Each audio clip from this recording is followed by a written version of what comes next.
Good evening.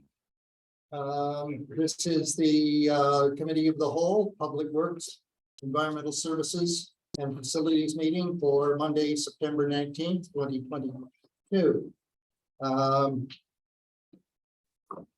So I will call the meeting to order. It's now 6:30.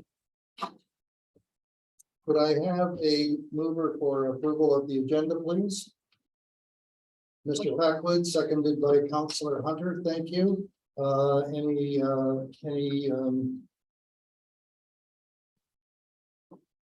Any additions or problems with the agenda?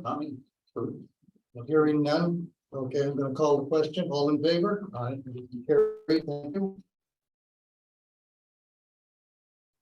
Now we come to number 3, which is disclosure of pecuniary interest and the general nature thereof. Do we have any? None. Hearing none, thank you. Now, number 4, which is business arising from the previous committee of the whole meeting, if any. And that's on pages 1 to 7 in your package.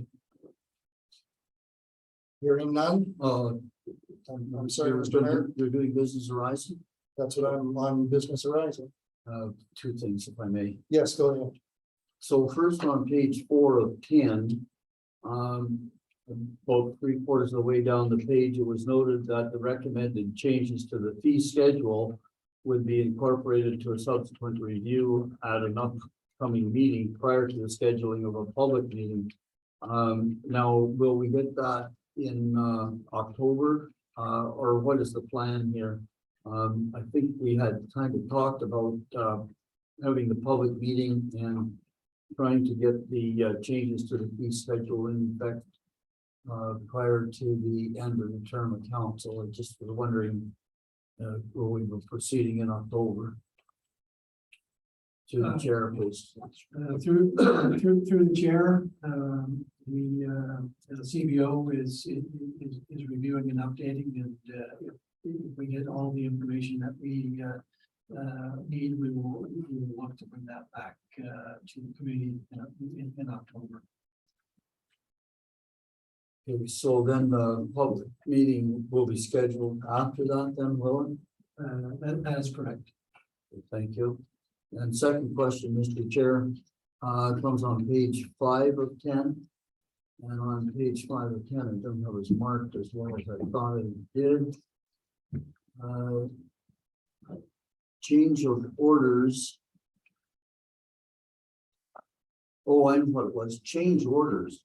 When we talked about the Spencerville drainage project, we talked about getting a list or a report on the change orders that had been issued against the Spencerville and the Johnstown drainage projects. And I know it was talked about at this meeting. I saw it was being marketed, but and I'm pretty sure that there have been a number of change orders that have been issued already. So do we have a sort of a timeline when we'll see those change orders? Could we get them at the admin finance meeting in October, first meeting of the admin finance committee? Next meeting, I guess, would be the second Monday in October. Through the chair. So through the chair, the aim will be to have that in October. Yes. Thank you very much, Mr. Chair. Nothing else? No, that's it. Okay, seeing nothing else as far as business arising is concerned. Thank you all. I'm going to move on, and that brings us to the number 5, which is delegations and presentations, and we have 2 tonight. The first one is by Christine Nipsey regarding Pride Crosswalk request, and I do believe that there is going to be an alternative speaker, and that will be Melissa, I believe. Thank you. Now, I must say we do have a full agenda here tonight, and for delegations and presentations, we allow 15 minutes. So if you could keep it to that or shorter, it would be a real pleasure. So the floor is yours, Melissa, go ahead.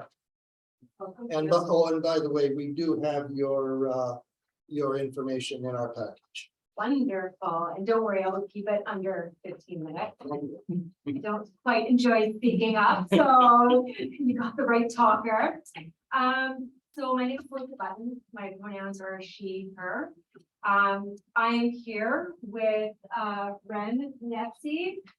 We are proposing for council to approve a motion to create a crosswalk in Spencerville for the progressive flag colors to signal the support of our 2S LGBTQIA+ community.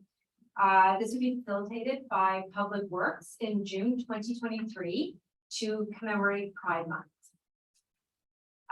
So as a queer community member and volunteer, I feel a Pride crosswalk would show the community that Abbotsford Cardinal, Spencerville is a safe and inclusive space for folks. And if you notice the spelling of folks, I did include a definition there, just so you'll see that it's spelled with an X. So that is actually to signal inclusion for groups totally marginalized. It is not a spelling error. So yeah, to a safe and inclusive space for folks to live and raise a family. It would show our 2S LGBTQIA+ youth that they're free to be who they are 100% authentically without fear of judgment or hate. As I'm certain you're all aware, having lived in a rural community, typically folks of the 2S LGBTQIA can feel isolated. That can be in any community. It can be a large city or it could be a small town. However, small rural communities like ours are especially in need of such symbols of inclusion for our youth and also for our adults. There's folks of all ages that need to feel that they belong. During this year, I'm actually a director of NG Pride out of Kempville. So many prominent Spencerville businesses in this area and community connections groups donated to us, NG Pride, to promote a village, your village, as a safe space for 2S LGBTQIA community members. And they all came forward for North Grenville. It would be so nice to see it happen within our own community as well. And I'm a community member as well. I live in Abbotsford Cardinal, so it's nice to actually represent where I live for once.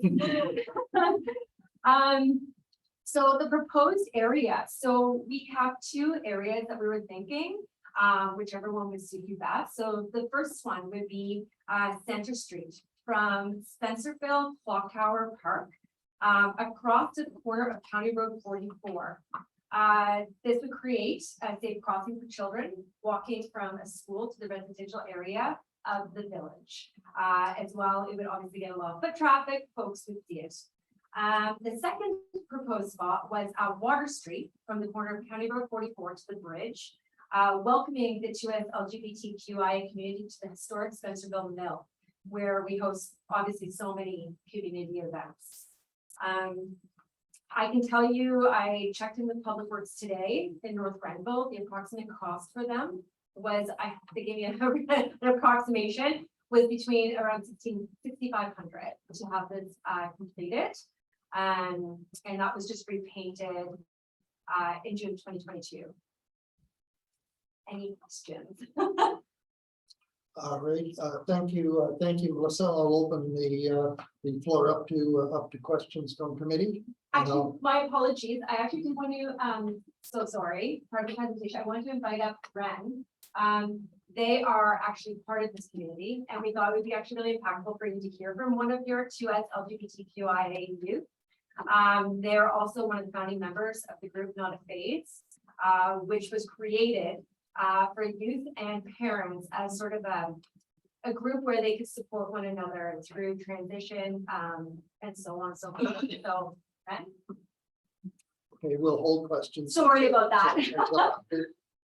Right, my name is Ren Nepsi. My pronouns are they, them. I've been living here practically my entire life. And a lot of times what people my age tend to experience, is mostly in schools, we tend to hear a lot of hateful words from people in the community. And I know firsthand, there are so many people in the community that are just not feeling as included, but I feel like that's mostly the fault of kids who don't know any better, but I think personally, just seeing our community having our backs and just showing us the support that we need to get through all these people who don't know any better and are just being rude a lot of times, seeing our community support us through this would be so very beneficial to a lot of people's mental well-being and a lot of people's just general happiness and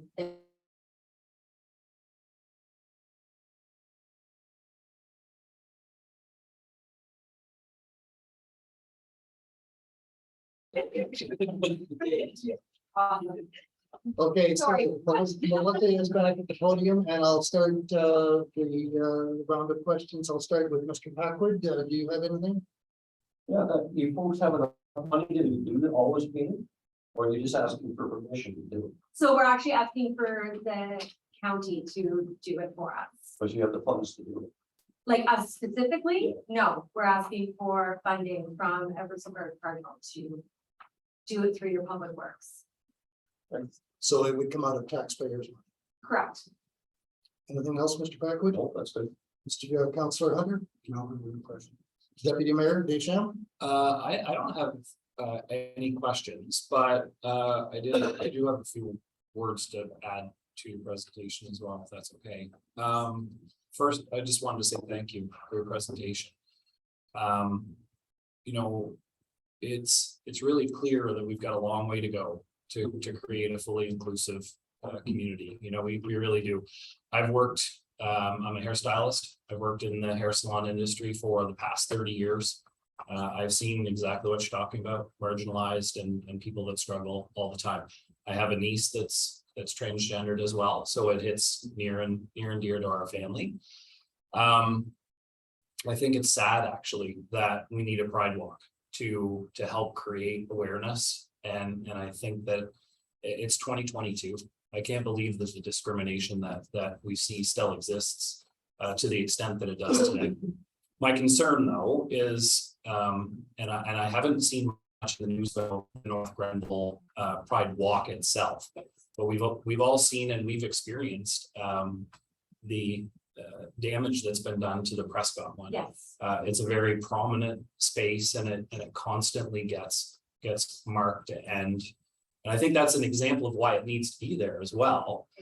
But I struggle with that because from a township perspective, budget is always, you've already heard it, it's always everyone's concern. So the ongoing maintenance that results in Prescott, it's a lot of dollars. And not, it's certainly worth it, but it's a constant struggle. And I know here, what we did, I think it was 2 years ago, for Remembrance Day, we had one of the veterans came forward and wanted us to put a poppy walkway in for the cenotaphs.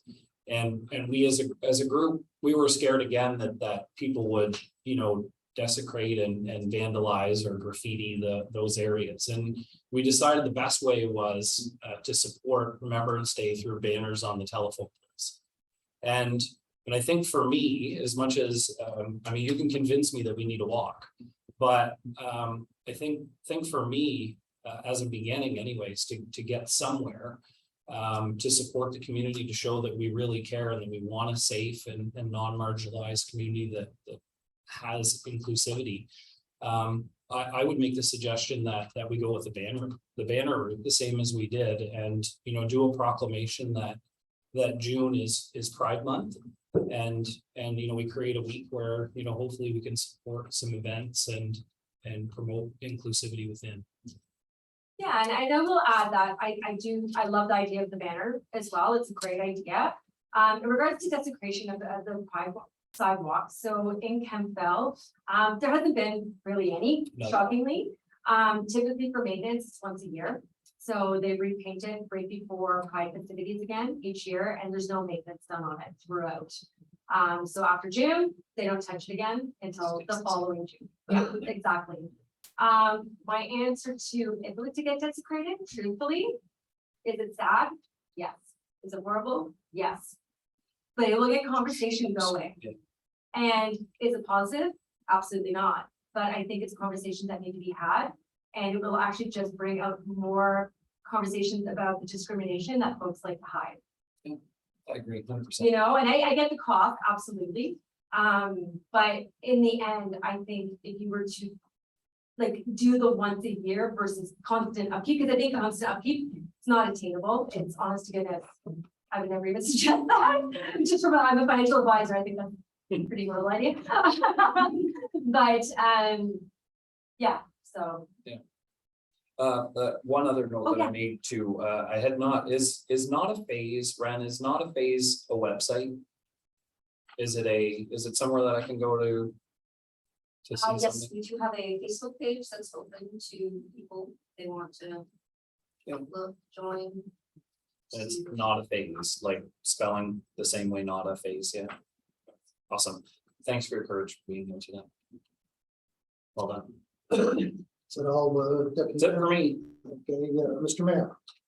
Thank you very much, Mr. Chairman. So thank you very much for the presentation and actually for the well-prepared briefing notes that we were provided with prior to the meeting.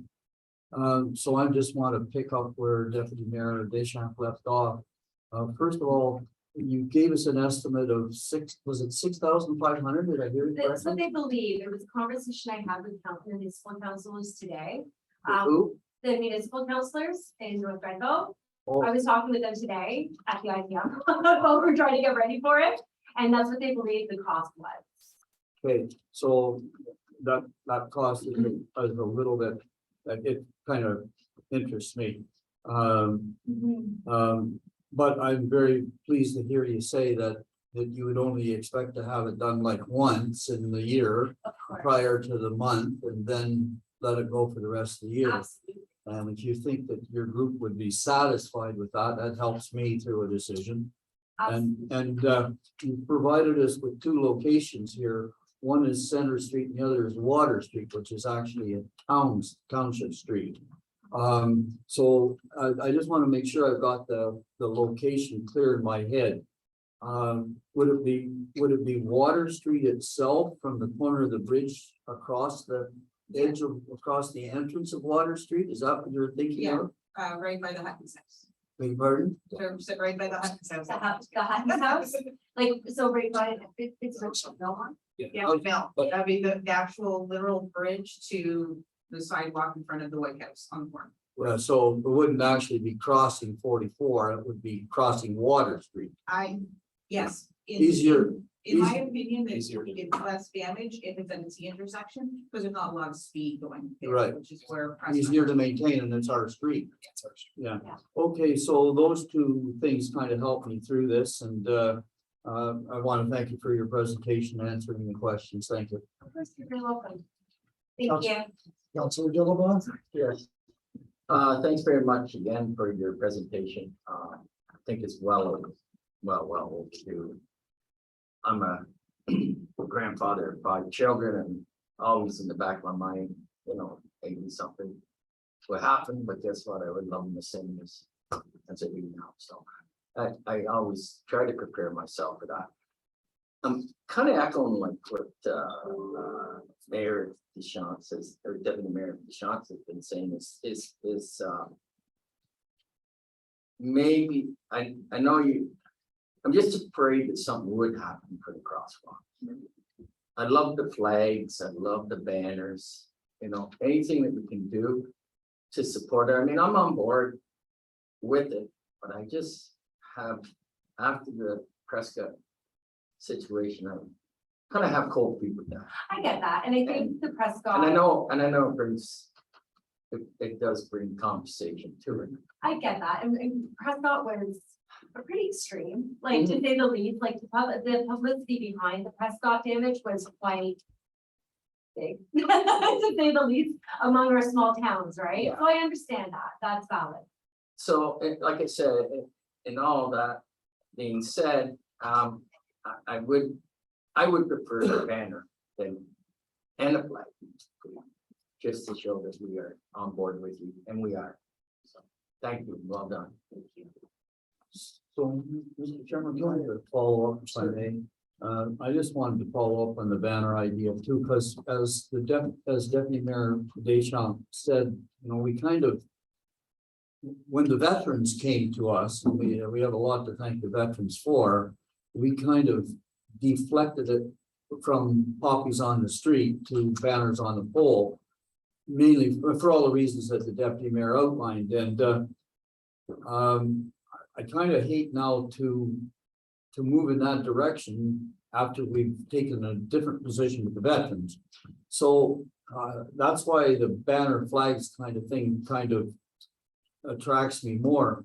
And my question is, and to you is, if we were going to spend the $6,500, we'd get a lot farther with banners and flags than we would be with the painting on a road, which is going to take a certain amount of just wear and tear. So do you think, and I want to somehow respect the request that we're seeing here tonight. Do you think there's room for discussion amongst your group to provide us with greater sort of direction as we come into the budget year of 2023? No, we're really irrational. No, you're not at all. I'm kidding, of course, absolutely. Absolutely, that's the thing. We're wanting to talk about acceptance, right? And we're talking about showing inclusion. And however way you're willing to do that means the world to us. And things progress, right? Things change. Year over year, things change. So I think it's a conversation today. It's a conversation tomorrow. Like it's something that's going to be evolving as time goes on. So absolutely. Thank you very much, Mr. Chairman. Thank you. Thank you. Okay, as chair, I normally don't put forth information or ask a lot of questions, but I will say this, that I also am in favor of the banner situation, or would be in favor of the banner situation. So what happens now is committee will take this all under advisement, and sometime between now and the month of June, there will be, whether it's this committee or a new committee, because this is an election year. There may be a new committee sitting here, and so we will take all that under consideration, and may or may not bring something forward between now and June. Okay. So thank you. I thank you so much for your presentation and to the support you have from your group. Thank you so much. Thank you very much. Now, we have another, by the way, folks, you're more than welcome to stay for the entire meeting if you so desire. Sometimes the entertainment can be very good. Sometimes it can be pretty boring, but if you feel like staying, by all means, you're welcome to stay. If not, that's your decision, entirely up to you. Thank you. Thank you. So we do have another presentation, and it's on street scan, and it is going to be put on by John Eric Dillon, and I believe John is with us via Zoom. Hello, John, are you there? I am. Good evening. Great. I'm Hugh Cameron, and I'm the chair for tonight, John. So what I'm going to do is just if you can keep this to 15 minutes, we would certainly appreciate it. We do have a heavy agenda tonight. So And just make an introduction. yeah, and Mayor Sayal wants to make an introduction to the committee on your behalf. So Mayor Sayal, go ahead. So, thank you very much, Mr. Chair. So I just wanted to, good evening, John. I just wanted to indicate to committee and staff that I met John and his program Street Scan at the AMO conference. I was with Mayor Malenka and Mayor Burrow, and he gave us quite an overrun of the product that they're going to display here tonight. And I thought that it's really timely because it comes as it does, just as we're going to be getting into 7I, which is our gravel roads needs study and some other road work studies. So I just think that this is a tool that I haven't seen before. And I thought the other members of our committee might be interested in seeing it. And I see we have some staff people here as well. Of course, the CAO and the Director of Operations and the Manager of Public Works. So I'm pleased that John was able to find the time to join us here tonight. Thank you very much, Mr. Chairman. Good. Okay, thank you, Mr. Mayor, and to John, we do have a copy of your presentation in front of us. So I will now turn that over to you. And as I said, if you can keep it to 15 minutes, would really appreciate it. Sounds good. I will try to keep it entertaining at the same time. Very good. So good evening, everyone. I'm John Eric. I'm CEO for StreetScan. So I'll dive right into it. So we have two divisions for the company. We have StreetScan, which focuses on our data collection. So everything that has to pertaining to do to streets, sidewalks, and assets that fall within the right of way. And then we have the Street Logic side, which is the asset management, work order management, and citizen engagement software. So most of the communities that we work with purchase both as a turnkey, but we do have some communities that hire us just to do data collection, and they put that into an existing software they might have, or vice versa. They might have already data, and they can leverage our software to manage that on the back end. So a little bit of history briefly. We started back in 2009. It was a research project at a Northeastern university at first, and we were recipients of about $18 million to develop this technology. And in 2015, we spun out and formalized the creation of the company. 2018, we launched our software division. And then in 2020, just most recently, we came out with our work order management platform, which has been picking up a lot of traction. So everything I'm going to quickly show you is built on top of Esri. Most municipalities use Esri as a GIS platform to host all of your data, and everything is hosted in the cloud. So you don't have to download anything physically on any device, except for the mobile app on our phone. But in terms of computers, everything is hosted in the cloud. So we are really spread out across both Canada and the US. We cover a lot of geography. We do have a partnership with Local Authority Services, LAS, that has been going on now for, I'd have to say, a little over maybe 5 years now. So we have about over 100 municipalities just in Ontario that use our services. I think one of the closest ones would be Prescott, and it's been mentioned tonight. So they use us for both streets and sidewalks and all of our software suites, actually. So primarily, where we come in at is we're noticing that a lot of municipalities are lacking good data that is objective to be able to form the basis of its decision-making process. And so when you're lacking data, you're typically lacking a lot of support. That support could come from internal staff, it could come from council, it could come from citizens, just not really understanding sort of where are things at, what's the plan, and how do we optimize things. And so by lacking that support, you're ultimately going to be lacking resources, maybe not having the right ability to understand, how to achieve specific targets in the future by, being able to be more efficient with your capital that you're putting out. This is a kind of a typical graph that we would share that's more like pavement management practice. And I'm not here necessarily to educate, the group on how to specifically, when to specifically target your treatments. I mean, that's part of our service, but in a nutshell, when looking at this, you can think of streets as like a car. You could purchase a car, not perform an oil change on it, and drive the engine pretty much till it collapses maybe 60, 80,000 kilometers down the road. And it's going to cost you a lot of money to replace the engine. Or you can do your routine maintenance on it, switch the oil, rotate the tires, and your car is going to last you a long time, and it's going to cost you a lot less at the end of the day.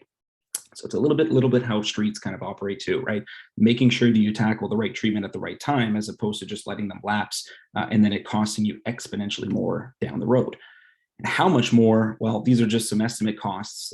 Inflation's been a huge factor over the last year and a half, which is really not estimated into this. But if you're to just look at 1 kilometer stretch of road, paved road, I should specify, you can have a close to $2 million opportunity cost if you don't proactively address the right treatments at the right time to just essentially extend the life of it. So it becomes a lot of money over time, and then that backlog just continues to increase because we never have enough funding to tackle the roads on an annual basis. That's constantly an issue.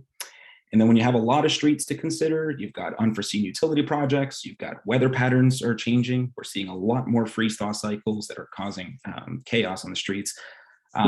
Political influences. Now, this one, think of it more as like making sure that funds are being equally divided amongst political wards, having that ability to illustrate that, visualize it, seeing if there's backlogs that have been unaddressed in the past, traffic flows, maybe not as much of a factor here, but if you do have a lot of construction projects, I know projects we did in the southeast or in the Niagara area, they had some windmills that went in. So certain streets that were not pegged to have treatments on them for 5-6 years, all of a sudden 2 years later, they were in critical condition. So a lot of that, can have an impact on how you change the prioritization of when your projects get done. So where we come in is we look at this on a formula-driven based approach. We want to collect data typically every 3 years. You can push it to every 5, depending on how well you keep the data updated in between by putting that information into the system, but usually 3 to 5 years. I'll walk you a little bit through how we use artificial intelligence to process that information. And then I'm not going to have time to demo the software today, but we do have 3 software suites, which I'll kind of show you at the end. We can talk more about that. So on the car, we have 2 sensing platforms. On the vehicle, on the top is 360 camera, picking up pretty much similar to your Google Street View. So this information would become available to you. And sometimes in rural areas of Ontario, Google might have not passed, might have been quite a long time since they've passed. And in the back of the car, we have 3D cameras, and that's picking up a 3D profile of the road. So as we're continuously driving on the road surface, we're picking up this imagery, we're reconstructing it stereoscopically, and then we're extracting all of the distresses that we identify on the street so that we can turn this into a condition rating. So in this case here, we're looking at alligator cracking. So this detection process goes through, we're picking up bumps, distortions, potholes, patches, all the reviews that visualize here on the screen. Then it goes through an algorithm, and then we're able to identify a pavement condition index based off of that. And so it's important because this is objectively done through getting this detailed distress information. All of that data becomes available within the software, so you can visualize where the distresses are, what's causing the issues on the street, and then you can get a little bit more creative on identifying the right treatment based on those types of information that's coming. The second most popular service that we have in Ontario is sidewalks. And so there's, based on Ontario minimum maintenance standards, running a sidewalk evaluation on an annual basis is required. This one you could do more bare bone, kind of looking at your tripping hazards. And so we do have that ability, or we can do a more full-blown capital program where we're looking at cracks and surface distortions, uplifts from trees, and or uplift not from trees, and then turning that also into a sidewalk condition index. So this information is then great to help understand how to drive the capital programming on the sidewalks. But as a minimum, you really want to identify at least the tripping hazards so you can address those. We've been caught up in a fair amount of, as experts, for a lot of our customers across Ontario that have been in legal implications. And so being able to make sure that you got the imagery that we can dive back into to kind of help you with those claims that might come forward as a result of that. And then the last thing on the car is the 360 camera. So, great imagery to look at. Public Works uses it for usually a lot of different reasons than just, taking a look at the road surface. But we use it as well for an ability to extract assets in the right of way.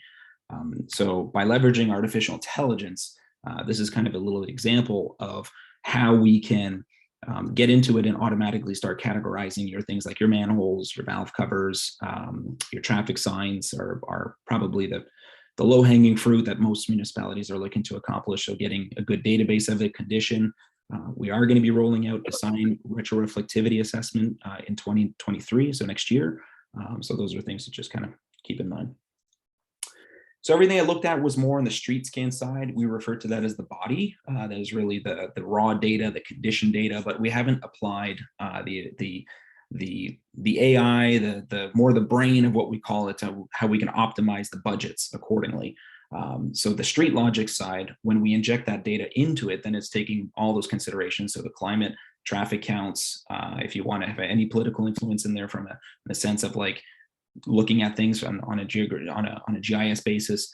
Other critical infrastructure projects are a big one. So if there's other projects that might impact the timing of when you want to address a road, it could be a water main replacement is a big one that we run into a lot, making sure that that data is inside the software so that the recommendation will not be to rip up the street and then, the next year we had already another planned project for water main replacement type of thing.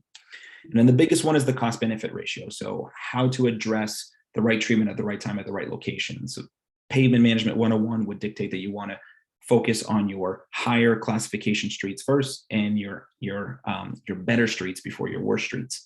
If your street has already got to the point where it's a failure, then in some ways the opportunity has already been missed.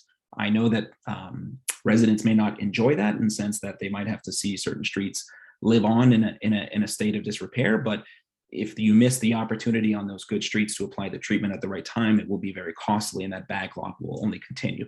Oftentimes when we're done our job, there is a recommendation that there's an increase in funding that's required in the short term, but that's to address a certain backlog and they get you back on an even playing field so that you can have a more manageable budget moving forward from there.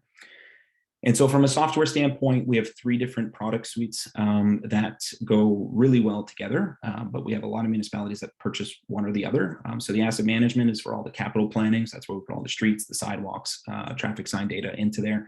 You can build 5-year, 10-year budgets within seconds, and goes through from 4,000 different budget permutations within seconds. So that's really the optimization of your budget. The work order management, user-friendly application. Most of our clients that we have, like Prescott, Deep River, these are all under 5,000 population communities that picked up the system pretty quickly, and they've got all of their departments and users onto it, and it's extremely user friendly. And then the last one, 311 citizen engagement. So if you already have like a form-based solution on your website right now to take in service requests, we would replace that static form with a little bit more map centric that people can then also sign up for to understand where the status of that service request is. And then you'd be able to pull that into the work order management and then convert that into a work order request from a service request. And that's it. I hope I went fast enough for you guys. And if you guys have any questions, I can. Good. Thank you. Thank you for that, John. I'm going to now turn it over to the committee for questions. And this time I'll start with Councillor Dillabaugh to my left. Councillor, go ahead if you have any. Thank you so much. I think you said that we should get our roads done 3 to 5 years, preferably 3. Is that right? That's correct. Yes. And what about our sidewalks? Is that the same, 3 to 5? No, I mean, not on the capital planning side. I mean, yes, on the annual the annual scan for sidewalks is required by Ontario minimum maintenance standards, and that one is probably the most important one to do. That's just because from a legal liability standpoint, there's a lot of liability there. If you do not conform to that, someone trips, falls, then the lawsuits kind of roll in from there. That one's a very quick assessment that's primarily looking for your tripping hazards. So anything over 2 centimeters in tripping hazard needs to be identified and then repaired within a certain time frame. That one is done on an annual basis. The more capital intensive one, so we're looking for every single crack that we could find, the panel replacements and all that kind of stuff. That one you could probably extend that one out. And I would say Chatham Kent is one where we do every 5 years on the sidewalks, on the capital program one, and every year on the more quick, Ontario minimum maintenance standards. And for this assess management and work order management, what are we looking for price wise? Like, Good. you have to go down so much a kilometer, or how's this work? Yeah, so the software works based off of population. And I probably should have had that one ready for me on that one. I didn't prepare. I know we prepared a proposal a long time ago, several years ago, but I can certainly refresh that information relatively quickly. Do you know what the population by hand off? 7,300. 7,000. Oh, just over 7,000. Just over 7,000. Okay, I can pull that one out while you guys maybe fire me another question. Okay, if you want to do that, do you have any other questions, Councillor? All right, I think we'll come back to that question for you. I'm already ready for you. Okay, go ahead. Go ahead. Okay, so the asset management module, so that's for the capital planning side, is $2,500 on the annual license, and there's a $500 annual data maintenance fee. So let's call it $3,000 on the annual ongoing cost. And for the work order management side, it's $9,000 on the annual license and $1,500, so $1,500 for the annual data. So that would allow you to do all your work order management, resource management in there, It includes unlimited users, so you can have as many groups that you would like as part of that. And you can also invite external contractors. We've got municipalities that do it as well. If you want to issue work through, I don't know, cutting vegetation or something like that. So that's the cost structure for that. Is there anything on the 311 citizen engagement? Yeah, that one is, so that would be a $2,000 adder on the annual one. Okay, thank you. You're welcome. Your question was answered, Councillor. Okay. Mr. Mayor, your turn. Well, thank you very much for the presentation, John. I'm just as impressed now as I was at the AMO conference.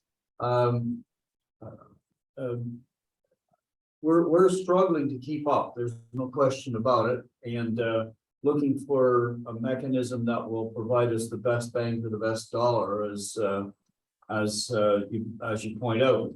So I just wanted other members of council to be aware of this tool, and I don't know that we'll be making any decisions prior to the term of the new council, but I wanted us all to be aware of it. And I think that it can be a very valuable tool in a small municipality such as ours, where we have limited resources to apply to these these 3-year assessments. And it's the 3-year assessments that I think that help properly inform the 5-year roads plan. And we have a report here tonight, another report tonight, but it's all been sort of put together by on-the-ground discussion with an engineer and on-the-ground inspection with an engineer, which may or may not give the same kind of a robust assessment as you get for the combination of your camera work and your artificial intelligence work. So I just want to say thanks. Thank you. Thank you. Deputy Mayor. Thank you, Mr. Chair. Certainly would echo both some of the comments from the mayor and from Councillor Dillabaugh. The question I would have would be in regard to the budgeting for the asset management and the work order management. Does that package include the sidewalks as well, or is that just the roads? So those ones were just the software suites. So that's just to manage the data. For the data collection side, I would need to know the center lane kilometers of roads, estimated kilometers of sidewalks, and then we could put together budgetary pricing to get out there and to do the scanning part, to actually get out into the field to do the scan part. Okay, so from a budget standpoint, the numbers that we were quoted for budget is just software alone, doesn't include any of the actual scanning of any of the kilometers of roads or the sidewalks? Correct. Yes, exactly. So I think Councillor Dillabaugh had asked the question about what the cost per kilometer would be, or how you would do it. I think your response was based on population, but so Yeah. I'll ask that question again then. So if we have, I'm not sure exactly the amount of the mayor may know this one. I don't know this number off by heart. The amount of paved roads that we have in the township, but what would the average cost be, say, for a kilometer of sidewalk and a kilometer of pavement? Yeah, sorry, I apologize if I misunderstood the question before. I heard asset management, so I was thinking software. But for the data collection side, let me pull up real quick some pricing, because there's 2 services on the sidewalks. So the roads you can kind of estimate is usually in that $150 to $170 range. One of the biggest factors is the scale of the project. So usually what we try to do is best, and it's great if you're planning for this for next year, just because it gives us time to get a group of municipalities together to essentially lower that cost on a collection side. But that's in the price range for the streets, and on the sidewalks, it's usually like a little over $200 per kilometer to do the full-blown assessment, but the assessment for just doing the minimum maintenance standards is it's under $100, and I'm just trying to pull it up here. Give me 1 second.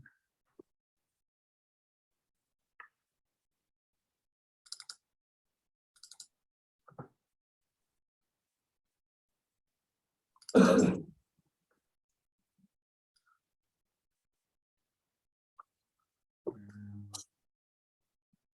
apologize. Yeah, Chatham took the full one this year, so I didn't have it quickly at my fingertips. I can get back to staff if you'd like. I mean, we can put together a formal quote for you on everything. Yeah, I mean, it's a lot easier when we understand exactly what, you know, price per kilometer plus software plus. So, Sure. if we were to get into something like the sidewalk, because I think the sidewalk one's fantastic. And most likely the pavement as well, but so you need the asset management one to, like, just so I understand this, right? Sure. You do the full data collection, it would go through the asset management, but I mean, ultimately, you sort of need the work order management with that as well. I mean, it's very helpful if you don't currently have a work order management system in place.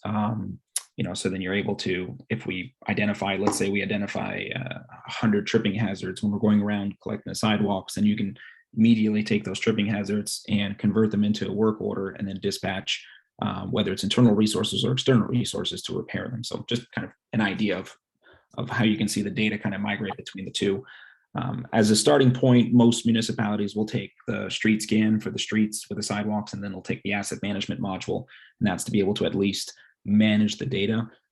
The other important factor is the 3 to 5 years that are in between those scans. It's extremely important for staff to kind of keep the system updated with what work has been performed. In a time where we see a lot of turnover, there's a lot of movement, whether, you know, from staff and municipalities, and oftentimes that information kind of walks out the front door too. So having those records, we speak to so many public works directors that are new in the position and don't really know what was done with their predecessor. So having that information, just an essential database, is kind of critical for that in itself. For sure. Okay, one more. Go ahead.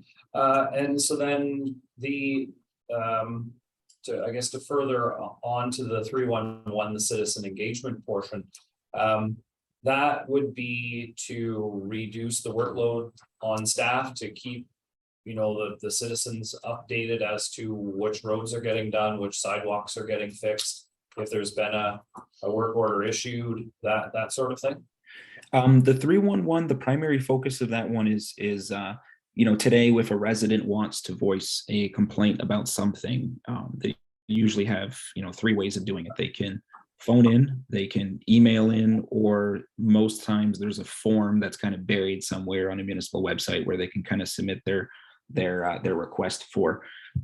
So this would kind of replace the need for the email or the form. It would be a new form based on a map centric environment where they can just kind of click on it and then they can start to fill in their service request.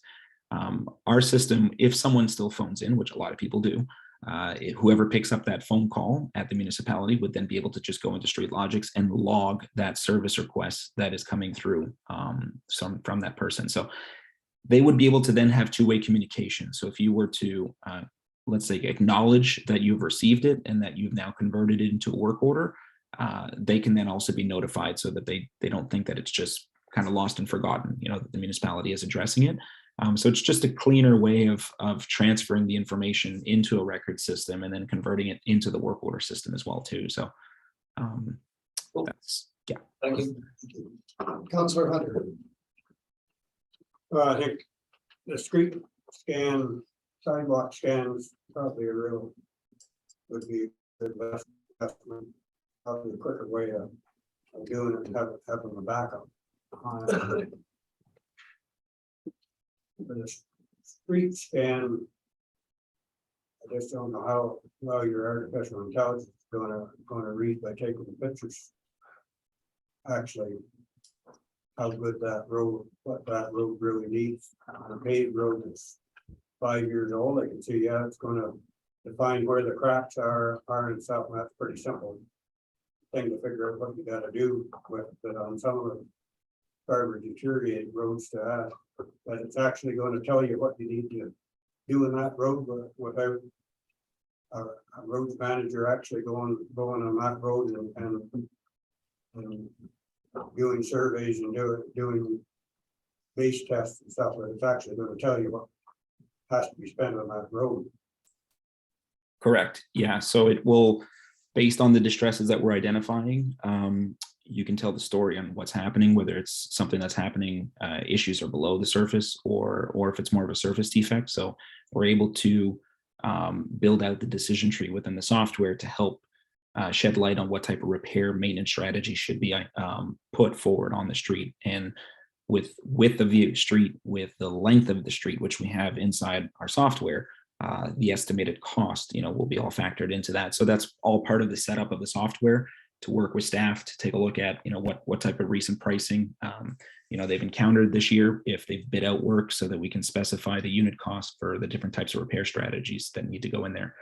And then the software, if you put a 10-year program out there, it's going to tell you exactly which streets, based on a certain budget, to do on an annual basis, or where you should prioritize your funding.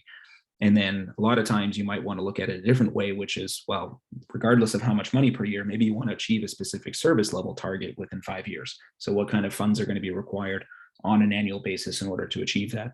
So a lot of different what if scenarios that you can kind of help build the case as to, what type of funding requirements might be looking at. Answer your question? Well, that kind of gives me a little more design on that.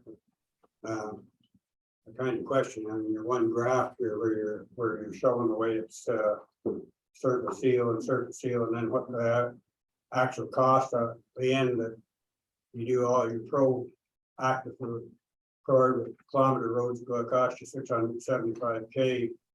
If you just do nothing for 25 years, that road's going to cost you $2.5 million. I think that's a ridiculous price. No road built from scratch is going to cost you $2.5 million per kilometer of road. Come on.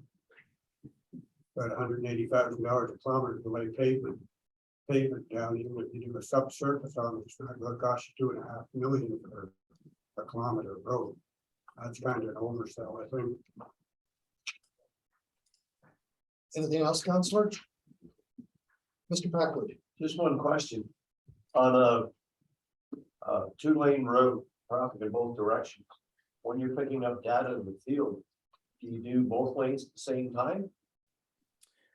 No, typically, well, the 360 camera is picking everything up, which is what we use for quality control. But the 3D cameras in the back will pick up the lane of travel. So we're usually on a collector street that's got 2 lanes. We'll drive one single pass. On local streets, a single pass. Anything that's kind of above that, if it's got 2 lanes on either side, we'll do a single pass on each side to get a better representative sample.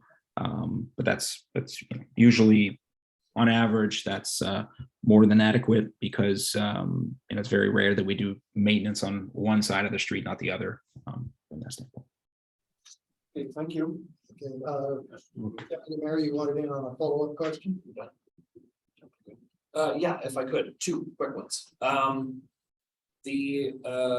just wrote it down quick when you were talking about it, and some piqued my interest, and it was about our computer systems here. With AI and with the software you're talking about, do we know if our systems here are adequate to run the software that you have at the high level that it runs at? Have we looked into that? I have not. I have. Oh, sorry. I don't. Was that question towards me or? Yeah. Well, okay. Or to the CAO as well. I guess both. Okay. I guess from my standpoint, I mean, it does not require a significant system in place to open the software and to be able to run it. We've got very, very small communities in extremely remote locations, such as Red Lake as an example, that's been using it for the last 5 years. No issues. I mean, system requirements are not a concern. Okay. And the last one is, you mentioned earlier about Prescott's using the system. How long have they been using the system? Is that something that you can say or no? Yeah, sure, of course. So we just completed the 2nd scan for them this year. So that was so we would have scanned them for the first time 3 years ago. So this is the 2nd time we did a scan, and they've used our asset management software for the past 3 years, and they have been signed on to our work order management module now for I want to say 6 months maybe ish. So they're now using the work order management system as well to trigger that. Awesome. Thank you. Hey, you're welcome. You want it back in? Yeah, just a quick follow-up through the chair. And hey, John, if I give you a 5 kilometer section of road which has been surface treated. And let's say it's been surface treated 8 years ago. Is the system sophisticated enough to be able to tell me that in this 200-meter section, I need to do something now, but the rest of it's okay? Just look after this 200-meter section. Well, the way that the decision-making process does it looks at it as a whole from the entire segment, right? So based on how the segmentation is done when you run the actual capital program. However, that being said, in the software, you are able to re-segment a road. So if by having the distress information displayed geospatially on the map, you can easily see sometimes that a certain section of the road is in, significantly worse than the other section of the road. And so when you get out into the field to start performing work, chances are, if it's a really good section, you're obviously not going to touch it. So you can redraw the segments within the software, and it's going to then separate them into 2, and then you would calculate them separately. So one of them would have, do nothing, and the other one would probably be a certain treatment applied to it. So yes, you can do those things. Follow-up to the follow-up then, but then that becomes in my mind overly complicated, because you started with let's say a 2-kilometer section, and it was surface treated from one end to the other. Now you've done your 3-year assessment or your 5-year assessment, and you found a 200-meter section. You don't really want to break that road up into 3 asset management sections. You would prefer just to put the patch where the patch is required, and the others, leave the rest of it as a single section in the asset management plan. Otherwise, the asset management plans are gonna just get so overly complicated, nobody will ever be able to follow them, because right now we divide our sections by, let's say, road intersection to road intersection. Correct. How on earth would we possibly start creating sections within sections? No, you're absolutely right. I didn't say it was the recommended way to do it, but the software does have the capability of doing it. I mean, it is wise to kind of keep your old segmentation and carry on with that, so that all the data can be attached to the old segmentation and the new segmentation at the same time, so that there's no changes there. If you have that historical information as well as what treatments have been applied to, it's important information to kind of bring into the system. So if you know when the road was constructed and how many repairs you've intervened in the past, then the deterioration curves within the software are also going to be even more accurate moving forwards. Thank you, Mr. Chair. Okay, I'm seeing no other questions or concerns. John, thank you so much for your presentation, and we will certainly take this under advisement, and you have filled our knowledge cup almost overflowing. So thank you again. Sounds good. Thank you very much, everyone, for the opportunity. Thank Have a you. good evening. Hold on, John. Bye-bye. Okay, committee, we're going to move on now. We come to discussion items we have not listed. So we're going to go to number 7, which is action and information items. And the first one is the proclamation for National Day for Truth and Reconciliation. And I'm just going to let our clerk, Rebecca Williams, highlight this for us, please. Through the chair, we are looking to proclaim September 30th as National Day for Reconciliation again this year, following last year's C5 receiving royal assent to proclaim September 30th, 2021 as day to mark the Truth and Reconciliation Day in Canada across our province as well. So we're just looking to follow up and continue that momentum. Thank you. And on the second page, which would be page 30, there is a proclamation for the mayor's signature to move forward. There is no recommendation for this, so it's an information item only. Any questions or concerns? Hearing none, I'm moving on, and that brings us to 7B, which is the 2022 National Day of Truth and Reconciliation paid holiday. There is a recommendation for this, and it is on page 32. Before I ask for a mover for the recommendation, are there any concerns or questions for staff? And I think, Mr. Grant, would you be kind enough to highlight the briefing note? Certainly, Mr. Chair. Last year was the first day for this holiday, and at that time, council extended that as a paid holiday to all employees. As it stands within the collective agreements for the municipality, that any holiday proclaimed by the federal or provincial or municipal government is recognized as a paid holiday for union staff. Because it is a federal holiday, that also would extend to the Port of Johnston. So. Thank you, Mr. CAO. Okay, could I have are there any questions or concerns from the table? Mr. Mayor, go ahead. So this has added a statutory paid holiday to the collective agreement, is that correct? Through the chair, that is correct. And how many do we now have in the collective agreement, including this one?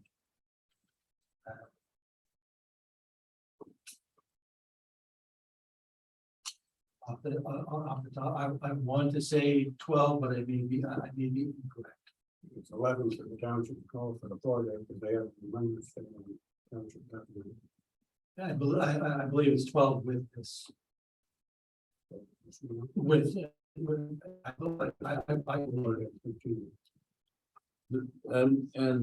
Now is this the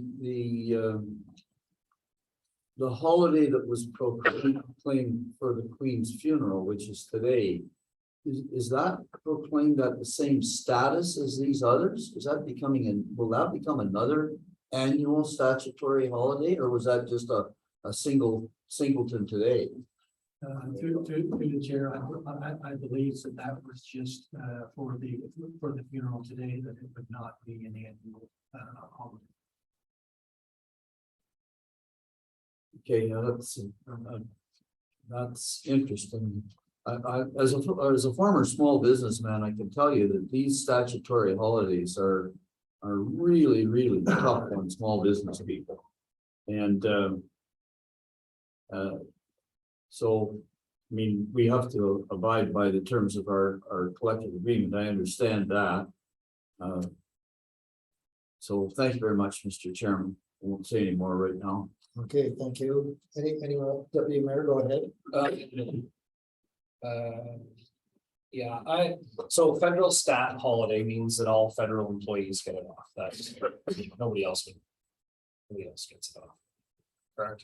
So like for township staff, then it's anybody that's union, no actual like staff gets it off. As it stands right now, it would just be employees under the collective agreement. So and by collective agreement, we have no say whether they get it off, just on whether non-unionized get it as a holiday. I struggled with this last year, and I still struggle with it a bit again. I mean, if I thought the day was going to be used to observe truth and reconciliation, you know, I'd be 100% in support of it. I struggle in general that's what everyone is actually using it for instead of a shopping day or things like that. I'll support what everybody at the table supports, but I just struggle with this one as an actual holiday. It just seems that it's to me,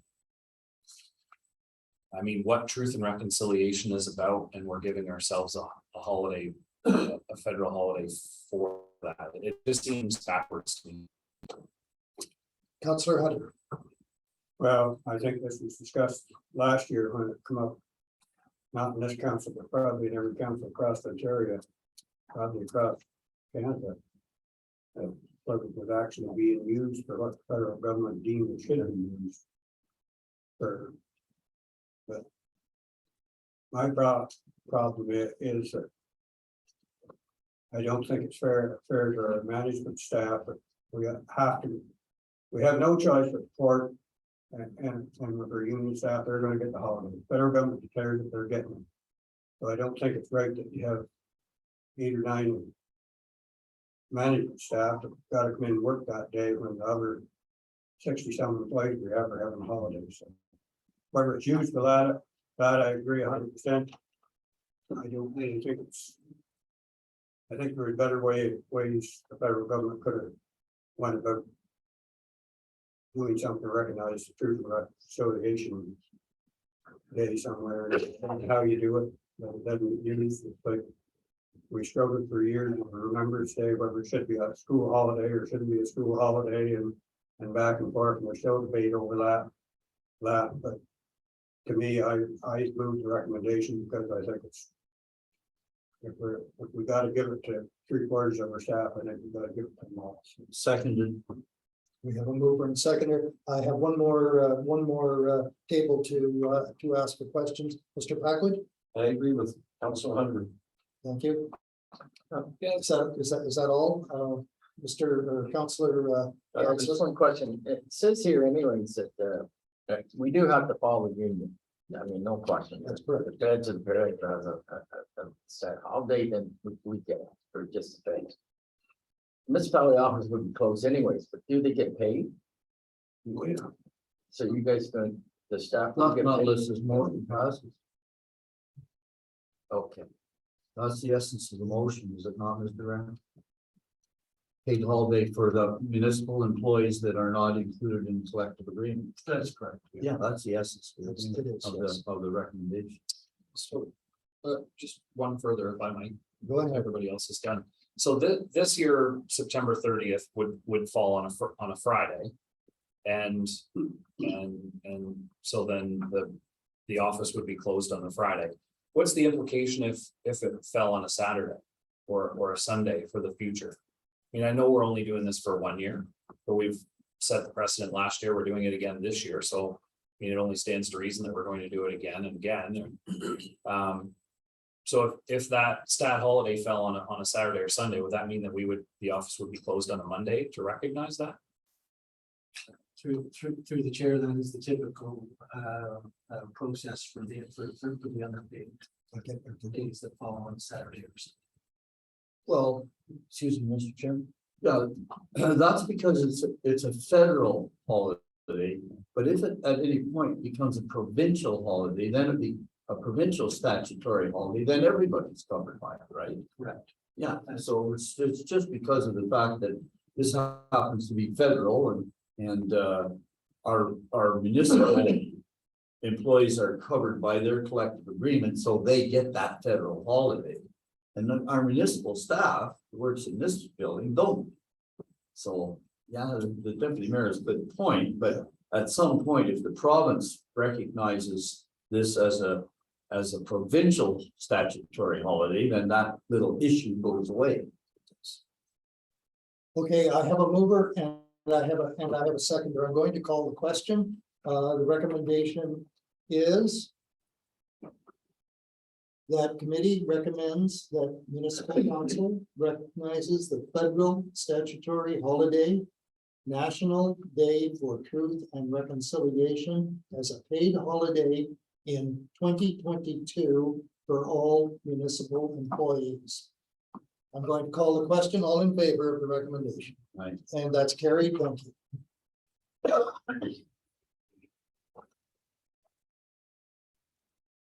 Now we're moving on, and that brings us to 7C, which is the River Route Transit Partnership Agreement, the final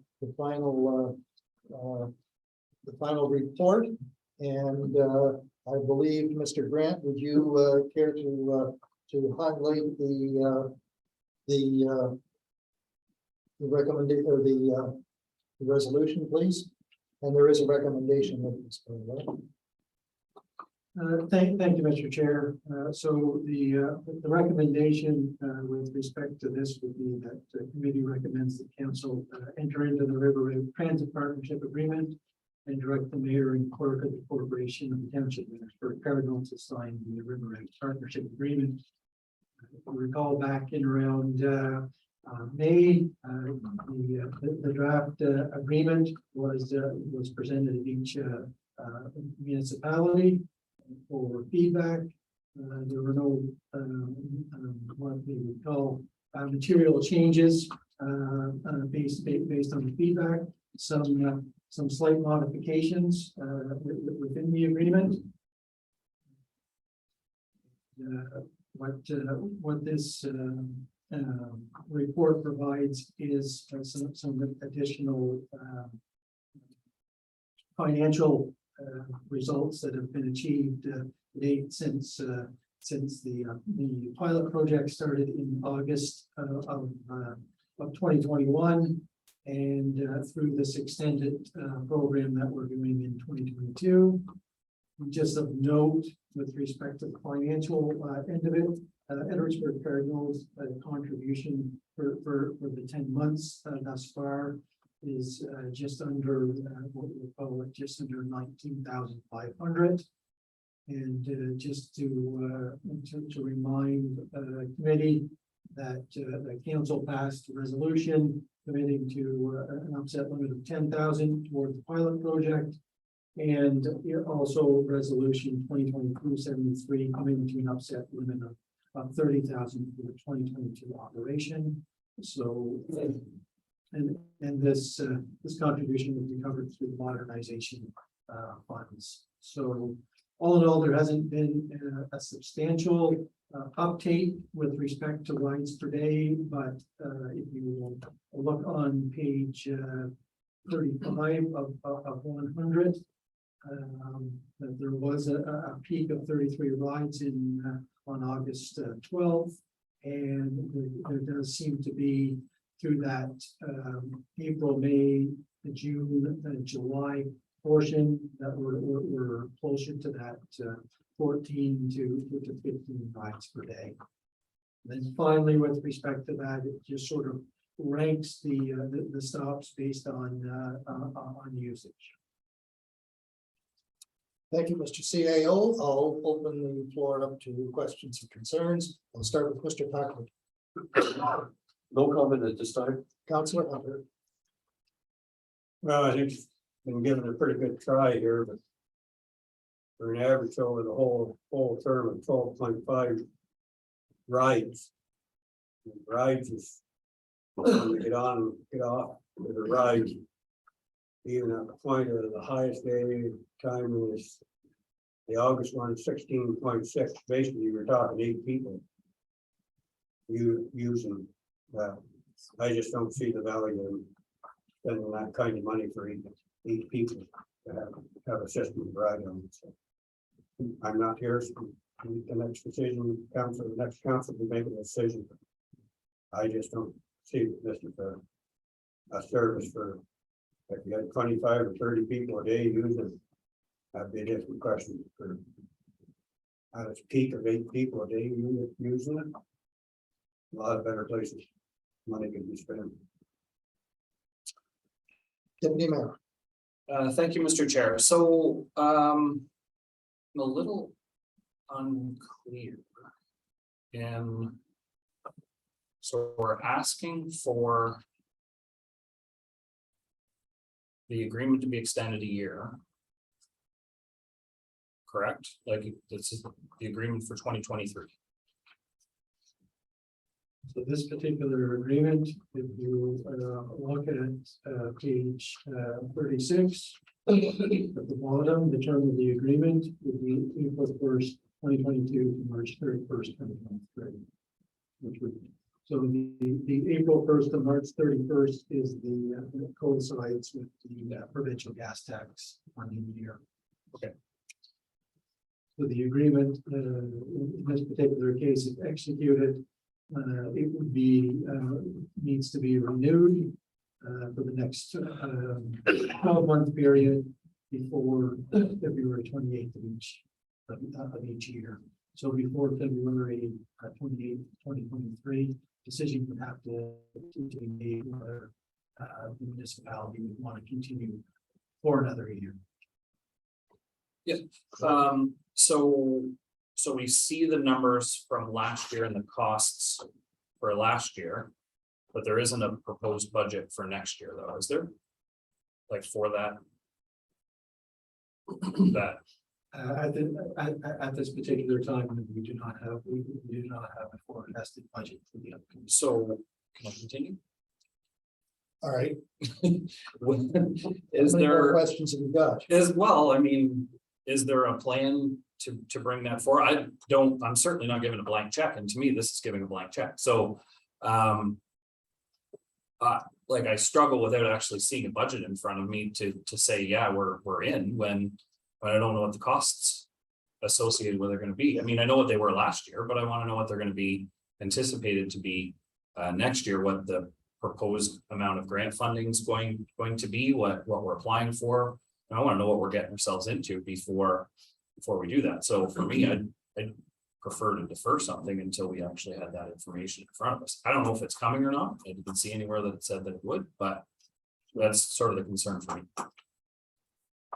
So I guess if I could through the chair. Certainly. That it would typically be that it would be provided for an annual budget by January 15th of each year before to municipalities so that they can make that decision in advance of February 28th. For that upcoming year. Unfortunately, we're into September now and working with an agreement that other than this year, it would have already been executed by the start of that April 1st time. Right now, there is no agreement.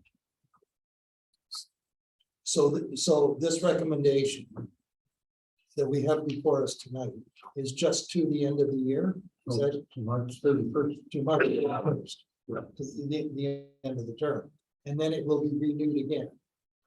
There will be voting on whether to continue. So the natural process within the year, so if we're utilizing 2023 as the example, that by mid-January or sooner, there will be a draft budget prepared and provided to each council for consideration. They can decide whether they would like to continue or place that portion into their annual operating budget. If they do not, there is the option to provide that they would like to terminate the contract or not renew it. So there's neither a blank check or that the agreement lasts forever. It's a sort of a year by year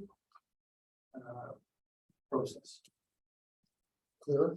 No, Oh, so go ahead. so the recommendation that we're asking to move forward is covering the year that we're in now. Correct. Okay, now I understand. Okay, so we're not actually making a decision for the next council because it's going to be a different group that's at the table. I mean, they have the right to make that decision on their own. I don't want to make that decision for them. Correct. So this one's just covering what we're into now. Correct, through the chair. The concept is to have some type of structured agreement that, We can back it.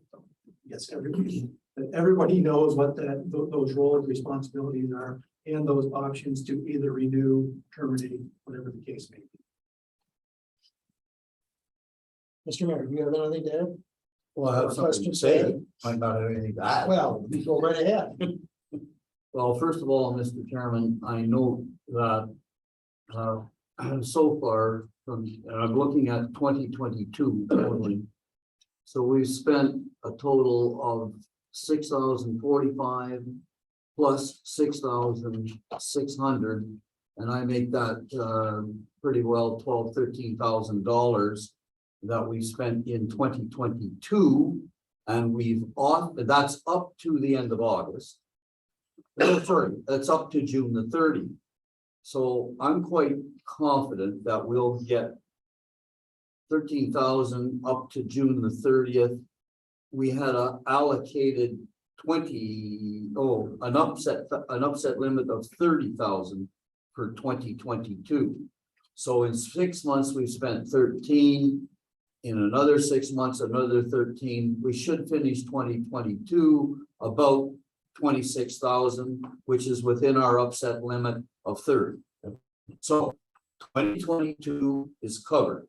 Then we have 3 months to go in 2023. And as the briefing note clearly indicates on page 36, this agreement is from the 1st of April 2022 to March the 31st of 2023. And as Mr.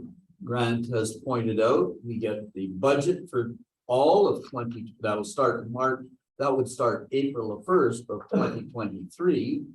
We will get that budget in before January the 25th. And then by February the 28th, there are one of two things have to be done. Either we have to notify them in writing that we're continuing, or we have to notify them in writing that we're not continuing. But we must give notice by February the 28th as to which we're doing in 2023. Now, the cost to get us through 2023 is going to be 3 months of cost, which is roughly $6,000, comparable to 2022. So I'm quite prepared to sign this agreement for a number of reasons. Number one, gives us another few months to analyze ridership. In my assessment of the data that we have in front of us, ridership has more or less peaked. And I don't think that it's going to grow, but it gives us another few months to determine that. Now, that's the positive side. The negative side of this thing that bothers me knowing is that we have a bus running back and forth between Brockville and Cardinal 6 times a day, most times empty, spewing carbon into the air when we're supposed to be concerned about reducing the carbon in the atmosphere. And all we're really doing is turning dollars into carbon here. That's all we're really doing this far. But, you know, as it has been pointed out, we're attempting to put into effect a new service. Now, if we, by signing this agreement, it actually gets us to February the 28th is decision day. Whoever's going to be sitting around this table on February 28th has to make a decision, and they have to notify in writing whether they're continuing or not. And they will have a little bit more data in front of them than we have. And I think we should follow this recommendation. And we've already committed to the end of 2022 at an upset limit of 30. So there's nothing, I don't hesitate to commit us 6,000 or 7,000 in 2023. Councillor Dillabaugh, do you have anything to add? Yes, I'll move this. I'll second it. And we have a mover and we have a seconder. Oh, yeah. My goodness, we're just moving right along here. I'm going to call the question. If there's no other concerns, I'm going to call the question. All in favor? Aye. And that's carried. Thank you. And by the way, Mr. Chairman, can I just interject here? This is a very well put together agreement. And I know that Mr. Grant has been part of the group that's the sort of oversight group. But this agreement, I think, basically came out of Brockville, did it not, Mr. Grant? Through the chair, the primary lead on that was Preston. Oh, it was Preston. So I think, Mr. Chair, we should extend thanks to the folks that put this together. And I know it's been, as Mr. Grant says, primary lead has been Prescott, but it's been vetted by the whole group, and it's a very comprehensive agreement, very clear and very fair, in my opinion. Mr. Mayor, I'm sure staff will relay those thoughts on. Okay, the motion was carried. We're going to move on to 7D, which is page 45 to 52 in your package. This is an information item only, and it's regarding the summer program report. So our recreation director is here, manager, I should say, is here. So Mr. Spencer, would you be happy to highlight your report, please? Certainly, thank you, Mr. Chair. First off, I'd like to just special thanks to Township's rec coordinator and also my aquatic coordinator for the summer for helping to facilitate what in the 30 years I've been with the township has been the best summer as far as numbers and programs being able to offer. So I won't go through every line for line. I'll just touch on a couple of points on each page, and then if there's any questions at the end, then by all means, you'll have the opportunity to ask. Summer program was very successful. We didn't encounter what other municipalities encountered this year. There were a number of outside municipalities that had to close their facilities at different times throughout the summer because of staffing shortages. The township was able to offer all of our programs locally that didn't have to have our lifeguards go out of town to get their instructors courses and what have you at the beginning of the year. So I felt that was beneficial for us. Pinpointing just some of the programs that we've offered this past year. The bottom three were ones that we have started doing. We started doing some of them last year, and we'll continue going forward. The National Lifeguarding certification program is the key one. Again, lifeguards won't have to travel to Ottawa, to Kingston, or to Cornwall to get those certifications out. We have the proper instructors to be able to facilitate those in-house, and we did that this year. And we also helped out some of the neighboring municipalities by bringing some of their employees over to do the certification as well. Page 2 just talks about some of the programming that we did at the start. Total of 450 families utilized our pool facilities this year. 230 families in Johnstown and 220 in Cardinal. Just indicating that the South Edwardsburg School started the season off at the beginning of the summer. Coming to the pool for the last 3 days of their school year. Time was spent not only allowing them to have a free swim, but they also had to go through a small lesson as part of the youth educational program with the school board, and it was beneficial for us as well. Staff consisted of 14 individuals as well as the aquatic director. That's up normal than what we would typically have. Some of our lifeguards just don't want to work 40 hours a week anymore. Some were happy working 20, some were happy working 10 some week and 20 the next. And they liked the flexibility that we were able to have. It meant a lot of jockeying as far as scheduling and that, trying to keep the same instructor for each 2-week session for a child swimming lesson was something that we tried to focus on the most. But other than that, I feel the lifeguards were thankful for that flexibility. We did have a lot of young guards this year, and again, having the aquatics director oversee and facilitate, I thought was beneficial. It's easy to get, well, sorry, I shouldn't say it's easy to get these certifications. It's a 3, 4, 5 hour process for each course that they need to take. It could range 40 hours in total before they become a lifeguard. But once they become a lifeguard, then they need to have that on-the-job training. It's so different than hiring anyone else for any type of job. They need the hands-on training, and we were able to do that this year. Swim for Life program, that's on table 1, just basically shows the swimming lessons that we offer. A special thanks again to Greenfield Global Inc. and Ingredion for their generous donation at the beginning of the year again this year. That offered 250 free swimming lessons to our kids throughout the summer at both pools. Page 48 shows the Bronze Cross courses that were offered in Johnstown, as well as the Cardinal pool that offered the Bronze Cross, as well as the National Life Saving Certificate that was at the end of the season. One thing that we worked on this year was, we promoted, adult swimming lessons. And to say that there were 6 adults that joined might not sound like a lot, but that's 6 adults that did not know how to swim at the beginning of the season.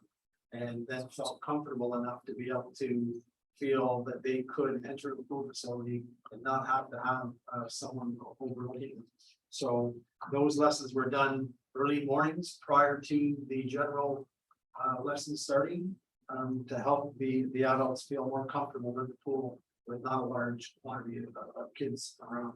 So for me, that was a benefit to be able to offer those to the adults.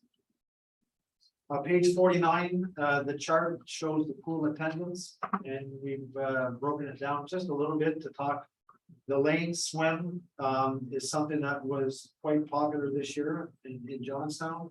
That offered primarily, I wouldn't say seniors, but adults would use that more than the younger children. But the numbers again were positive for the pool attendance for public swimming and what have you. We had an aquafit instructor this year, and again, those numbers increased over the course of the summer, and a lot of those people that have participated in the aquafit now have signed up to take our aerobics class that will start the first week of October in Johnstown Community Hall. So another successful program was run there. Swim team, both Johnstown and Cardinal ran successful swim teams this year. The Cardinal one was run by the municipality, and the Johnstown one was run by the members of the South End Association. Both attended, both had swim meets that were successful and good attendance from other municipalities, so it was good. Just talk a little bit about the volunteer growth. This summer, staff welcomed a lot of young swimmers who have completed the Bronze Star program, and it's a progression. Bronze Star, Bronze Medallion, Bronze Cross, working way up. Keep them involved at the younger levels. Hopefully, will be a benefit for us when we need more lifeguards going forward. And then improvements for the upcoming season. I just highlighted a couple. Staff hiring to be completed early in the year. Course offerings. Working with local school boards to run swim for life programs in June. One thing is we're looking at getting the prices is for heaters for both pools. We're probably one of the only outdoor pool facilities that the pools are not heated. If we did have the pools heated, we wouldn't be able to offer the programs the first, second week of June as opposed to the 3rd or 4th when the water is still extremely cold. Page 51 talks about our summer camp program. The numbers were off the chart. They were sold out at both locations. Cardinal, we only offered two-week sessions because they utilized the arena floor, and we weren't able to offer that in August. But the ice back in. The day camp in Johnstown, again, maxed out at 40 kids per session, which was a lot of kids to be facilitating the programs, but I felt staff did an excellent job working with the day-to-days. I would say there was probably about 10 kids in general that were there for all 4 sessions in Johnstown. And the Cardinal one, there was 3 that took both sessions. So a success. I look at it, the parents, yes, it's a daycare in a sense, but also if the kids don't want to be there, I'm sure that they would make that known to the parents. So the fact that those kids came back, I look at that as a positive as well. Again, volunteers, we utilized a lot of volunteers this year. The ratio of 1 camp counselor to 10 kids is, I mean, that's the ratio. I would like to look at maybe having an additional staff member next year. Utilizing some of our volunteers this year helped reduce those numbers, and overall, this success was good. We had 2 day trips.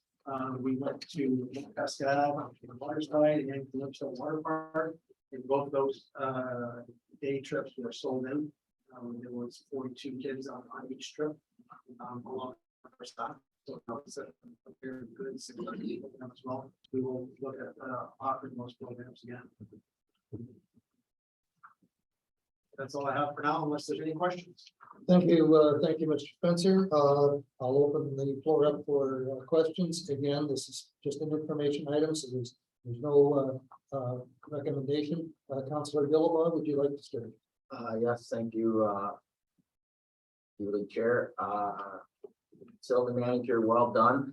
I like your report where you get back to improvements we can do for 2023. I think that's great that you're you had such a positive 2022, but we do have some nicks and crannies that we can overcome and fix them. I'm glad that you brought that forward. I myself can't say enough. I had a 70-year-old granddaughter in it, 2021. She couldn't get a green bracelet. She just didn't have the strength.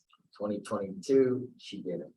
And boy, you talk about somebody that has confidence. It just blows me away. Just that green bracelet, what a big deal. So well done. If it helps 2 children, it's worth every nickel. So, and our seniors are easy. I mean, I've been up there 3-4 days a week in the summertime. Well used. So great from children to young families to seniors, just exactly what we want. So well done. Well done. Thank you. Mr. Mayor. Thank you very much, Mr. Chair. And thank you very much for a very comprehensive report. And you didn't indicate that you've successfully transitioned from Red Cross to what is it called now? The Swim for Life program? Through the chair to the mayor, to Mr. Mayor. Yes, no, we transitioned about 10 years ago. We've been with the Royal Life Saving Society. Oh, you did? Yeah. Red Cross is now a complete. Yeah, they're phased out this year. Yeah. That is correct. So that, I just wanted to note that, but I did have a question, because I think you were trying to tell us something. On page 50 of 100, on point 9, you said the township needs to create a policy for outside agencies that bring more than 10 swimmers to public swimming. Can you tell me what was happening there that would prompt the ask for a policy? So through the chair to the mayor. There were a number of, when the arena opened in Cardinal, there were a number of sports hockey camps that were renting ice and running their programs. But in the afternoon, they were utilizing our free swim program. So instead of 2 or 3 kids coming over, there was 20, 25 kids coming over. And we just want to make sure that we have a proper policy in place, because every child that comes into the pool for the first time has to do a swim test. Now, the child could say, I've swam in Prescott all year. That's okay, but that's not, we're not in Prescott today, we're in Cardinal. So you'll have to do the swim test with us. So in having supervisors from their program with our lifeguards would be better than just having our lifeguards facilitating the program. I see your point, yeah. So they're incorporating our program into their training program and just. Absolutely, using the free swim program for sure. Well, that's got its good side and its bad side, and thank you very much for pointing that out. The other thing that I know, Mr. Chairman, there are no recommendations as part of the briefing note, but I would like to suggest that what we see in terms of improvements for the aquatic season in 2023, and then on page 52, we have improvements for the summer program of 2023. I would like to see these improvements referred to the new council, and I'm sure the staff will do that, but I'd just like to make that point. And now, in conjunction with that, I have a question on page 52 there. So on page 52, you're talking about improvements for the summer of 2023. And would these improvements that your suggestion there would they be in addition to the ones that you're recommending on page 50? Because there's on page 52, when you're talking about improvements for the summer program, I think you're talking about at least one or two counselors more. And would that be in addition to the extras that you're looking for in the swim program? Through the chair to the mayor, yes, that is correct. So the recommendations on the first 4 pages are regarding the aquatics program. Yep. And page 52 are the recommendations for the summer camp program. So what is the total increase in the number of people that you would be looking for in both places? The number of positions? 3 to 4 in total. Total, 3 to 4 in total. That's correct. Okay, that would be pretty much, well, if we said 4, it would be spread equally. Yes, that's Okay, correct. fair enough. Thank you very much. Thank you very much, Mr. Chairman, and I would just suggest that we recommend that this be forwarded to the next council. Before I go around the table, I just want to make a comment myself. I normally don't do this as chair, but Mike, you mentioned daycare. Please don't sell yourself short on that. I'll tell you why. I had a granddaughter that attended all of the summer camps, both in Cardinal and in Johnstown. And I got to tell you, the difference in confidence that girl showed. That's all. Thank you, Mr. Chair. So, to facilities manager, fantastic season. The numbers don't lie, for sure. And for the report, I think in the 4 years that I've been at the table, this one's by far the most fulsome. I love the recommendations for next year, and we certainly see that there's going to be a couple of asks come budget time there for sure. I do have a question, but I guess I do want to say, to the group at Sierra and to the municipal staff that ran the swim team programs. The swim team programs brought back the atmosphere around them. I got to be around them because my son swam this year, but watching the parents, and it was, it was like a hockey crowd, but they're all friends instead of fighting in the stands. It fosters a community pride. It's something that, you certainly want to see in your neighborhoods. And so to the folks at Stara and to the staff, they couldn't have done a better job. The old Sea Sharks and the Bears in Johnstown is fantastic. So good to them. For the programs, the summer camp programs, again, fantastic with those. Question for me is, this year we lost out on some ice time in August, correct? Like, we lose a bunch of hours to the Braves this year? Through the chair, yes, we did. And with losing that, like, do we anticipate them coming back next year? I hate to put you on that spot, but I mean, where I'm going with it is Councillor Cameron talked about how his his granddaughter went to camp, and I know my son went to camp, and I watched all the other kids that went to camp. They have working parents. What camp offers those parents is the ability to have affordable daycare where the kids, enjoy every bit of it. They take swimming lessons. I mean, you can't say enough about what they learned during that time. And I just felt that it was sad for the residents there in Cardinal that it wasn't available for those last few weeks of August.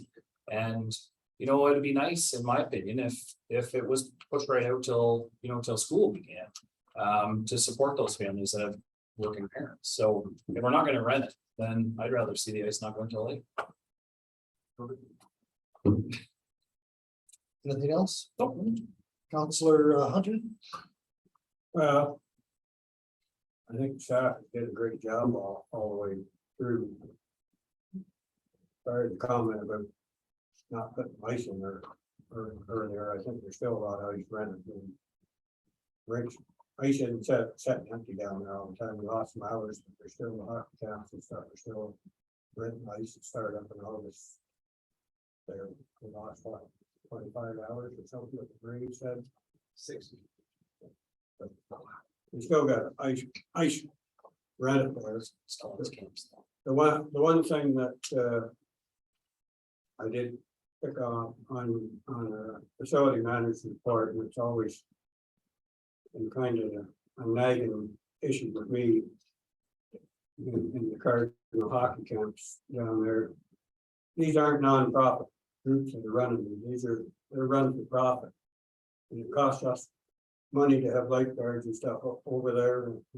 And I really enjoyed it a number of years ago that we decided to have free swimming, that didn't charge $1, $1.50 to get up to or something for kids to go swimming. But I've been down there a few times when the hockey camps are coming over. And we aimed at free swimming to be there for kids in Cardinal and kids in Johnstown that could come up and swim. And I was there one day when all the hockey camp ones come barreling over to go in swimming. There was 4 or 5 kids coming up the street, smaller ones, but swimmers. When they seen them all go over, they turned around and back. They didn't go swimming because all the hockey players were in there swimming. They didn't want to be in that big group there. So if we've got people that normally come every day, 2 or 3 of them, I know there's 2 or 3 that came every day there, that come and plan and swim and they don't win swim because all of a sudden there's a whole bunch of hockey ones in there. And this is basically just when they don't come over with them, it's giving their instructor just a break for a half an hour that they don't have to do nothing for a half an hour. And I think there should be a charge on there. If they're going to use that as part of their program, there should be some kind of a charge. It shouldn't just be free for them to use it. They have to pay for the arena. They already get to use the tennis courts and the ball diamonds. They get used. That's fine. That don't cost us supervisors over there. And the township has to pay for supervisors to be there. I think they need to provide. If they're going to use the pool, there should be a cost to it. They pay for the arena to use it. They're making money off it. There should be some kind of a cost there, and there should be some kind of responsibility for them to have their staff there. But it's not our responsibility. Through the chair to Councillor Cameron, that's why That's part kind of of, one of the recommendations is to have that policy for outside groups. That is to be able to cover making sure that if an organization such as the one that rents the ice or their day camps, they'll have to provide supervision over at the pool, kids that aren't eligible to swim freely, for kids that haven't passed the swim test. So that's why that policy will be put in place. As far as the costing, that would be a council. anything else, Councillor? No. Mr. Packwood. Through the chair, the facility manager, you're doing an excellent job with your staff also. And your reports are really informative. Thank you. Thank you. Thank you very much, Mike. Once again, much appreciated. Okay, going to move on now to 7E, and this brings us to the Cardinal Dog Park, parking upgrades. And it's on page 53 to 61 in your package, and it has some very nice photos as well. And Mr. Spencer, will you highlight your report, please? I would love to. Again, I just a little bit of the background at the July council meeting, our council passed a resolution which directed staff to prepare a plan. So that's what this is. It's a cost analysis, potentially doing 2 things. Creating a dog park, which was the original request. I believe through Councillor Cameron.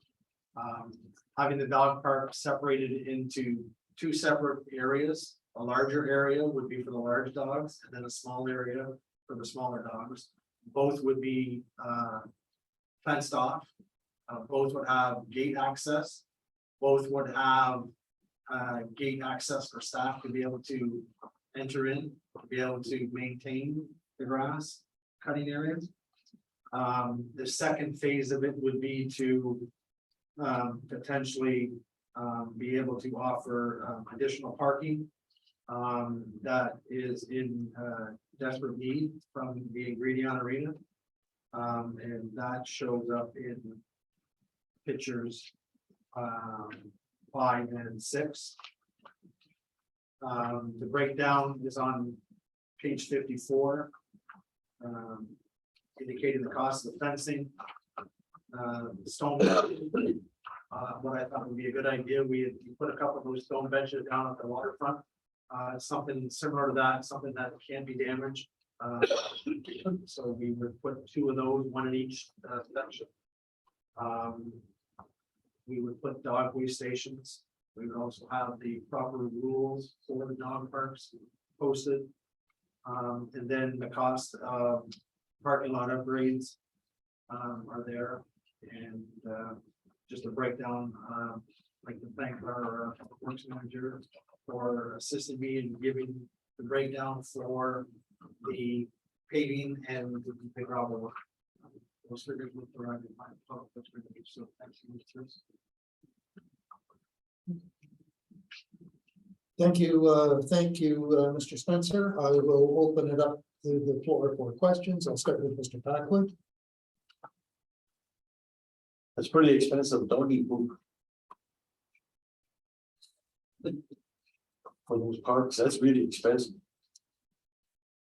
No, I have no questions. However, I would like to point out that I'm going to speak to the parking issue later on, but please remember, this does not come out of taxpayers' money. Unless with the exception perhaps of the parking.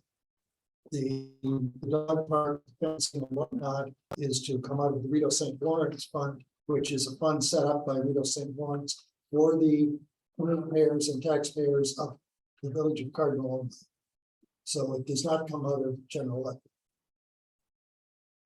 But we'll get into the parking lot pricing a little bit later, I'm quite sure. Councillor Hunter. I don't do too much. Whatever you want, next council wants to do with it, I just hope that. I don't know about the dog park, but I do know that we definitely need more parking down there. I definitely want to see the hope in the council carry on, whether the dog park goes or not, carry on with the parking please. There, but days that they're right now when there's tryouts going on and stuff there, and you get cyclones coming in and rains coming in, and one thing or another, the parking is really bad there. So we definitely hope that whoever's sitting here goes ahead with that parking lot. Hopefully this fall, if they go ahead and do something there before we get into another winter, but I know we get parking, some parking on the side of the street there, parking on both sides of the street there, there's no parking at that time. And we're trying to drop kids off late, there's no place to park, they pull in and park, so. Anything else? Deputy Mayor? We have a lot to add. We certainly got what we asked for, which was a plan and cost, and it'll, it's basically a report that'll go to the next council to see what they want to do with it. So, not surprised. We got what we asked for. Thanks for the work, Mr. Mayor. Thank you very much, Mr. Chair. So I guess my comments are just sort of high level. I appreciate the report and seeing order of magnitude for the cost, and also the drawings with proposed layouts. I know that I think that there is a room, and that we should be looking for a location for a dog park, and this is certainly a candidate location that may have some higher and better uses, and we may be able to find another location, but the concept of a dog park is truly interesting to me, and as has already been mentioned, I think it's going to end up being a decision for another council. Councilor. Good report, staff, which is exactly what we asked for, and this is what you have. information. So, like Council Hunter, I'll preach that we need parking over the dog park. At that. Anything else, Councillor? No, fine. Okay, I just have a couple of questions, staff, if you don't mind, regarding the parking. I'm seeing a figure of almost $20,000 for the existing parking lot. And then parking lot upgrades, new proposed for almost 44,000. Now, if you do the new proposed, does that take into consideration the existing parking lot in that pricing? Or are you going to look at $20,000 plus $43,000? Would be correct, Mr. Chair. So picture 5 shows. Yes, the I see that. existing parking. So that's basically the area right now that's gravel. So what we are recommending is that turns into paving. And then there would be some bollards put in between to separate that road, like the main road, from the new parking lot, which then would create 25 to 30 parking spots, which shows up on picture 6. So currently, right now, picture 5, that's gravel parking. That's off the side of the road. That is correct. Yeah, so that's what's. But if you're going to create a new parking lot directly behind the existing parking, which is there now on gravel, you're going to have to. You mean to tell me that you're not going to make really one parking lot? Would end up being three lanes parking, wouldn't it? No, the currently, picture 5 is where the existing gravel parking is right now. Correct. So we're just that's going to be paid. So that's still going to be used as access parking. And then you're gonna go in where it shows on picture 6, you're gonna go in the new parking lot will be inside there. And it'll be separated with bollards. Mr. Chairman, Go ahead. if I may, I'm I think you missed the point of my point. In the existing parking lot, once it's paved, be parallel parking up against. It's parallel parking, it's not lengthwise parking, Sorry, right? yes. All right, and then when I go to picture 6, I've got parallel parking in the old area. And I've got 2 areas of parallel parking on the new area, do I not?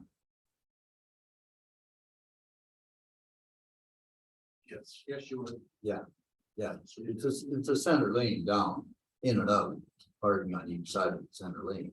I thought, I mean, that's just the way I'm reading your diagram.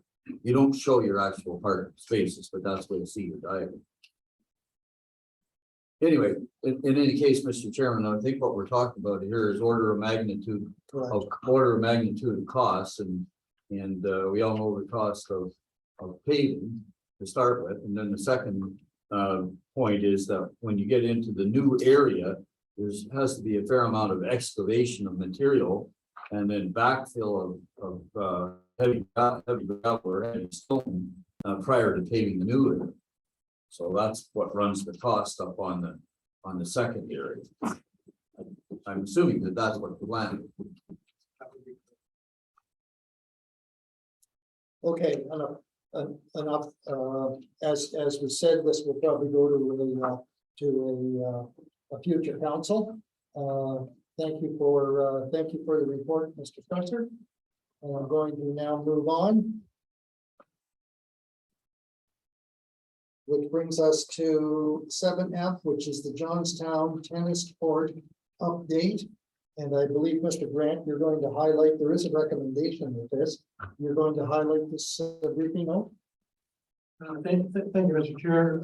No, there's not a recommendation, so to speak, that.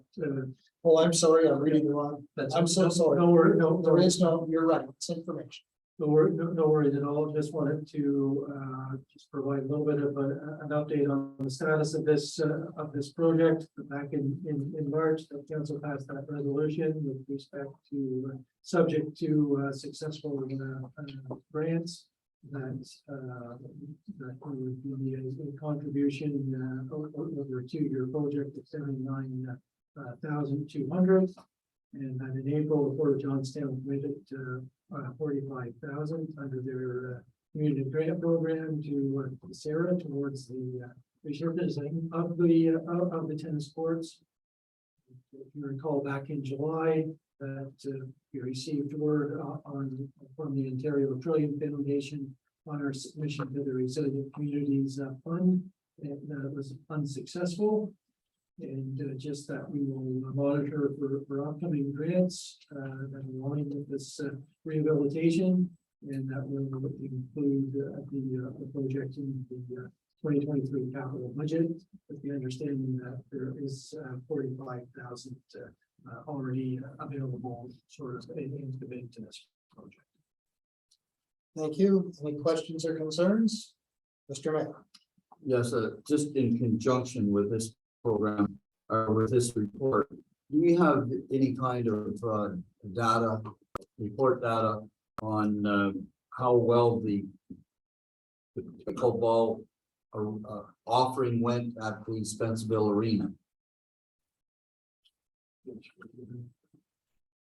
Yeah, through the chair to Mr. Mayor. On average, it was 12 to 15 people that utilized it per week. Per week? Per week. And how many days did we offer it? We offered it on Tuesdays and Thursday evenings, 2 hours, and Saturday mornings for 3 hours. Okay, so 2, 4, and 3, 7 hours, and an average of 12 to 15 total. Total. Not per night. Total. Yeah, total. Okay, it's just a rough indication. Thanks very much, Mr. Chairman. Okay. Any other questions for? Yeah, I have an issue with this whole thing here, this tennis court up. Go ahead. Through the chair, we passed a resolution of $78,200 here over a 2-year span. We have a $445,000 donation. And we're gonna kick the can again until 2023.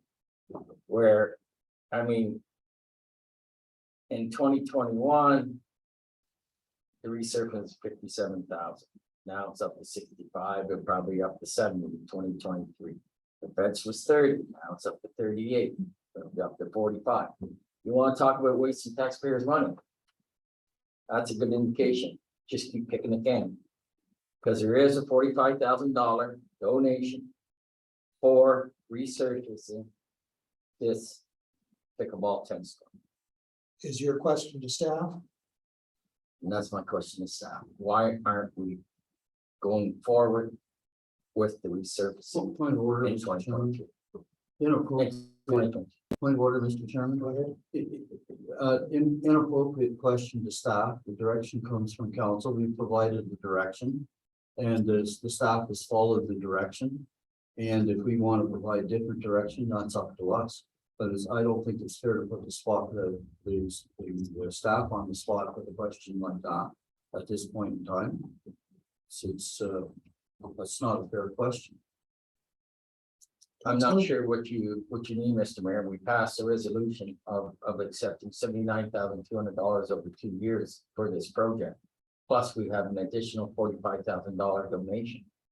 So if you take the $79,200 over 1 year, it means $39,600, which gives us a total of $84,600 available for 2022. And the paving, the resurfacing is $65,000. That's what I'm trying to come up across. Why aren't we doing it in 2022? That's my question. To the chair.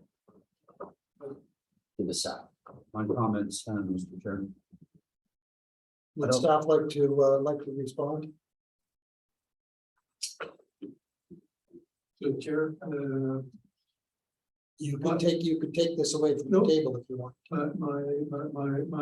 my response is that, given that it is an election year, that currently council is in lame duck, they cannot approve any cost over $50,000 prior to that, with respect to the commitment of up to 79,200 over that 2 year, but there was no actual source of where that money would come from. And the intent certainly isn't that the delegation goes to the CAO and the CAO gets to choose where money that wasn't allocated comes from. That's not really the overall intended process of the restricted acts. It's more or less allowing projects that were sort of committed over that 50,000 and they come due and they're within that budget over the 50,000, that it's delegated to the CAO that he can approve those projects to move forward, not if they're exceeding what is budgeted. So in that, Thank you, Mr. CEO. in that particular part, hands are tied. Thank you. Thank you. Deputy Mayor, do you have any questions or concerns? Councillor Hunter? Mr. Parkley? No questions. Okay, thank you. That was an information item. Thank you, Mr. CIO, for that. And I'm going to move on now to 7G, which is the Carmichael Municipal Consent Request. This is for a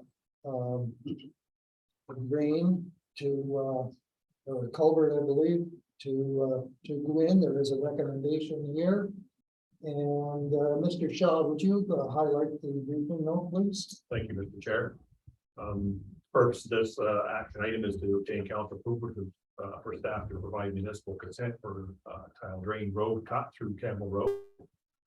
Staff received request from municipal consent from Mr. Carmichael on Campbell Road to make a cut in the road and install a culvert through which he could put a 4-inch drain tile to basically connect his the east side of the road drainage to the west side, which gives it an outlet. Currently, there's no outlet for that portion of his property. The land in that area is relatively flat and not much of a ditch, if any at all. So by tile draining and connecting it to an existing outlet, it may help provide better drainage for the road as well as help Mr. Carmichael with his drainage of his fields. Thank you. Questions or concerns before I ask for a mover and seconder? Councillor? Mr. Chair. I just have one question. This is all new tile drainage he's putting in, right? That's my understanding on the east side. On the west side, I believe there's existing, there's in the picture provided there on the just diagram. We're just going to the picture here, the outlet is into the roadside ditch. Through the chair, there's a large culvert there, and I believe it goes into that drain which runs to the river. There was a cut there that was under the road and it's not Yes, going into there's a the large ditch. culvert there. Because I know over the years, we've refused a lot of farmers to allow the outlet into a municipal ditch. Through the chair, it does run through the ditch for a short distance, but the culvert is right in the end of that field, existing field there. I have a problem with just crossing the road, but I have a problem with allowing one farmer to outlet into a roadside ditch. And over the years, we turned down quite a few of them. Couple of them made them literally made them dig a ditch inside the fence to get down. So, and I know south down Dash, you go down and see lots of them dug inside the fence, but they won't allow it to drain into the roadside ditch. So this is just going under, across the road here, down there, under another culvert.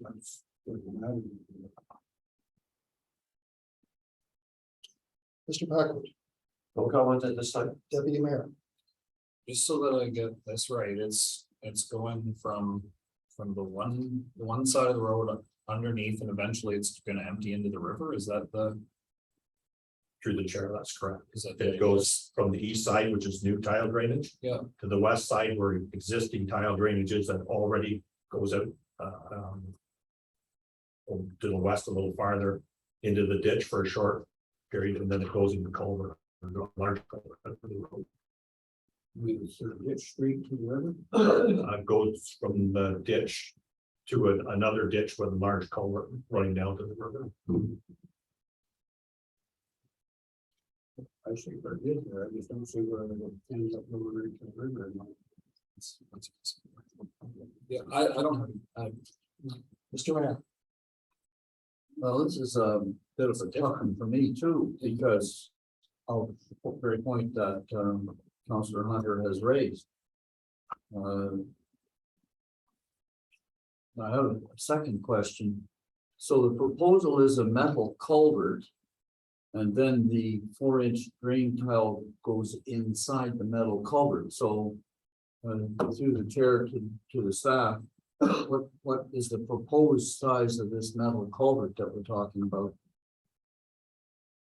Through the chair of the mayor, the typical road culvert is 300 millimeter. For the 4-inch pipe would go through the center of it. And the pipe itself is more to protect the road from the drainage pipe collapsing. It will protect against heavier equipment going on top of it. So Mr. Chair, inches and millimeters, I don't compute them. Through the chair, 18 inch. 18 inch? Oh, okay, and then a 4-inch inside. Yes. Fair enough. So next question.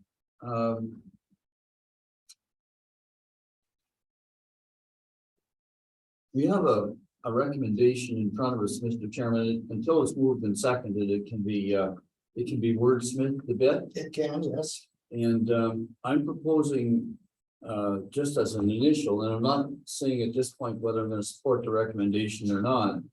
Well, one of the wordsmithings that I would like to do is the following. I'll read it.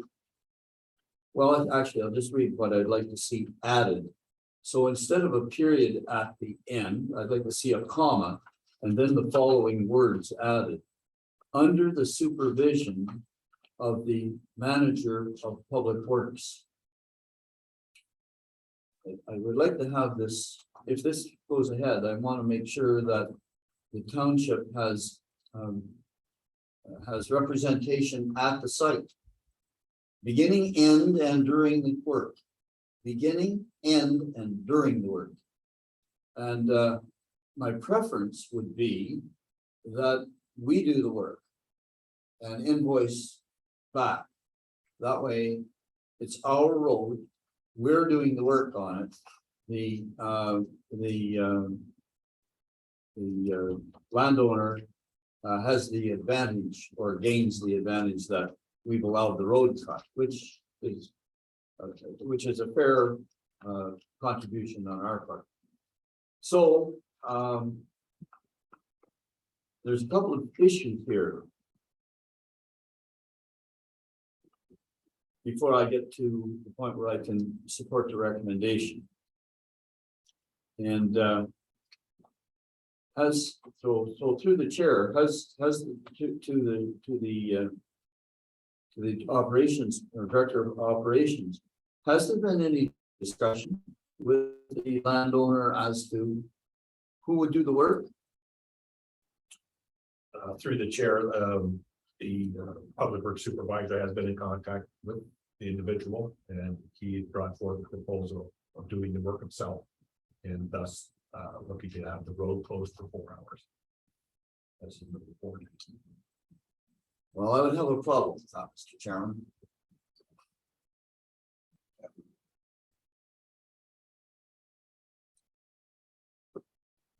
So not only would I want to see the recommendation changed to under the supervision of the manager of public works, under the direction, and I don't know what's the proper word to use,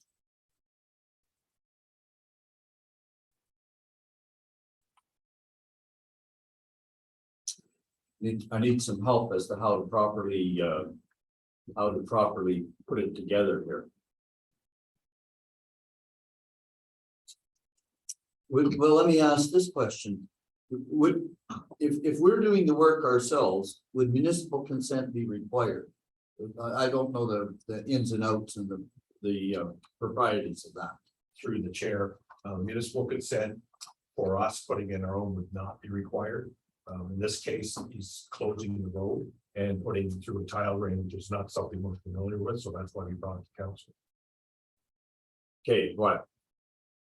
We close our own road and put the culvert in. If he's there at the same time, he can put his tile drain through the culvert at the same time. And that way, we're totally in charge of the project. It's our role. Would members of the committee consider that, Mr. Chairman? Can I get a feel from the committee regarding that? Yeah, I'd be far more comfortable with that. Councillor Hunter? Definitely, I don't think we allow anybody else to dig on our property, but it's the road, if they want something done, they do it, so. How do we know? It's a certain degree of knowledge to put roadside culverts in, it's not just digging. As you say, a 2-foot wide trench across, we're putting a culvert down there, that trench is gonna be a lot wider than 2 foot, it's down that deep, it's gonna be have to put in on at least a 35-degree angle, cut it each side to keep it from heating all the time, so. My point exactly. I'm fine, looks like tying into something that Mr. Short, with a culvert that's going on under the road, that's not running down the road ditch, I'm fine with that. As far as getting across the road, I think definitely our guys, our union staff has to do the work, put it in, we build for it. We supply the culvert and everything, we just build for whatever normal charges we charge for. Mr. Buckley? I agree with the new proposal. Mr. Councillor Gilmore? No, I'm happy with the recommendation of having the public works manager or a director of operation or both on site from the time they start to the time they finish. But I'm sure Mr. Carmichael is quite capable of putting this down. So I'm quite pleased, as long as we're there from the start to finish. Councilor Hunter raised a really interesting comment there when he mentioned the union. When there, like, is there, if we have somebody else doing the work that would normally be a union job for cutting the road and putting in that culvert, could that be something that a worker could grieve? Through the chair, we have contractors putting in storm and different things as well, so I'm not sure they could grieve anything, but I'm not sure. Okay. Can I suggest, Mr. Chair, that this requires, I think, as I read the table, there's consensus here that we will do this work. And that's as I read the table, and I don't know whether I'm reading it correctly or not. But can I suggest that this particular request come back to council at the end of the month, which is next week, with a suggestion or an arrangement from staff or a commitment from staff to follow through, and an indication from staff that they can work it into their work plan and that they have the materials to do so, and probably need a rough estimate of costs, so that that estimate of costs can be pre-discussed with the property owner prior to next week's council meeting, so that we know that we have concurrence of all parties. So you're looking to defer this? Yes, I'm looking to defer it to council meeting next week. And I think the other thing, the point that has to be strongly made is that, and it's great, I mean, I've been sitting here for 8 years. We don't allow tile drainage to come into our roadside ditches. We're prepared. It sounds like we're prepared to make an exception here because it's only a short run, but that's a concession on our part as well. Mr. CIO, We have, I'll second his motion to defer. you'll second Oh, the yeah, motion? sure. We have a motion to defer. We have a seconder. All right, I'm going to call the question. All in favor of deferral? 1, 2, 3, 4, 5. Counselor? No, so it's 5 to 1. It's all right. At question period, yes. Okay, we're now at 7H, which is the Public Works Fleet. And this again is an information item only. And it's on pages 66 to 83. And Mr. Shaw, would you highlight the report, please? Mr. Chair, this is the Township's Public Works Department maintains a fleet of 8 plated vehicles, 9 non-plated heavy equipment vehicles to undertake various maintenance construction in the township. This is basically just an information item to provide a pictorial view to council of our various pieces of equipment and a little brief kind of description of each one. Thank you, thank you, Mr. Shaw. Pictures are very nice, by the way. And in many of them, the trucks are nice and clean. Which is always good to see for a municipality. So I'm going to start with questions for Mr. Shaw on the information item. I'll start with Councillor Dillabaugh. No, by me, could. Mr. Mayor. Have for record. Thank you very much, Mr. Chairman, and I want to thank him for this as well. Helps me get my head around the fleet that we're carrying. But as you know, I'm always interested in a number of things. First of all, I wonder if, this is a great start. I wonder if we could just have a couple of other pieces of information added to what we've got here.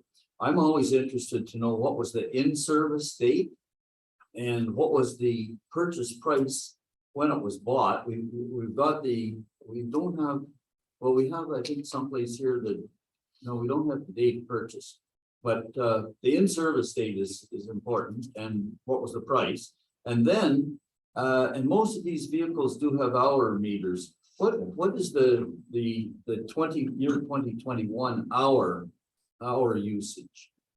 The odometer reading doesn't really tell me how much usage we get out of the vehicle in any particular year. So if we could have those 3 pieces of information, I think this report would be extremely helpful when we get to or when the next council gets to looking at the budget for 2023. Mr. Shaw. Through the chair.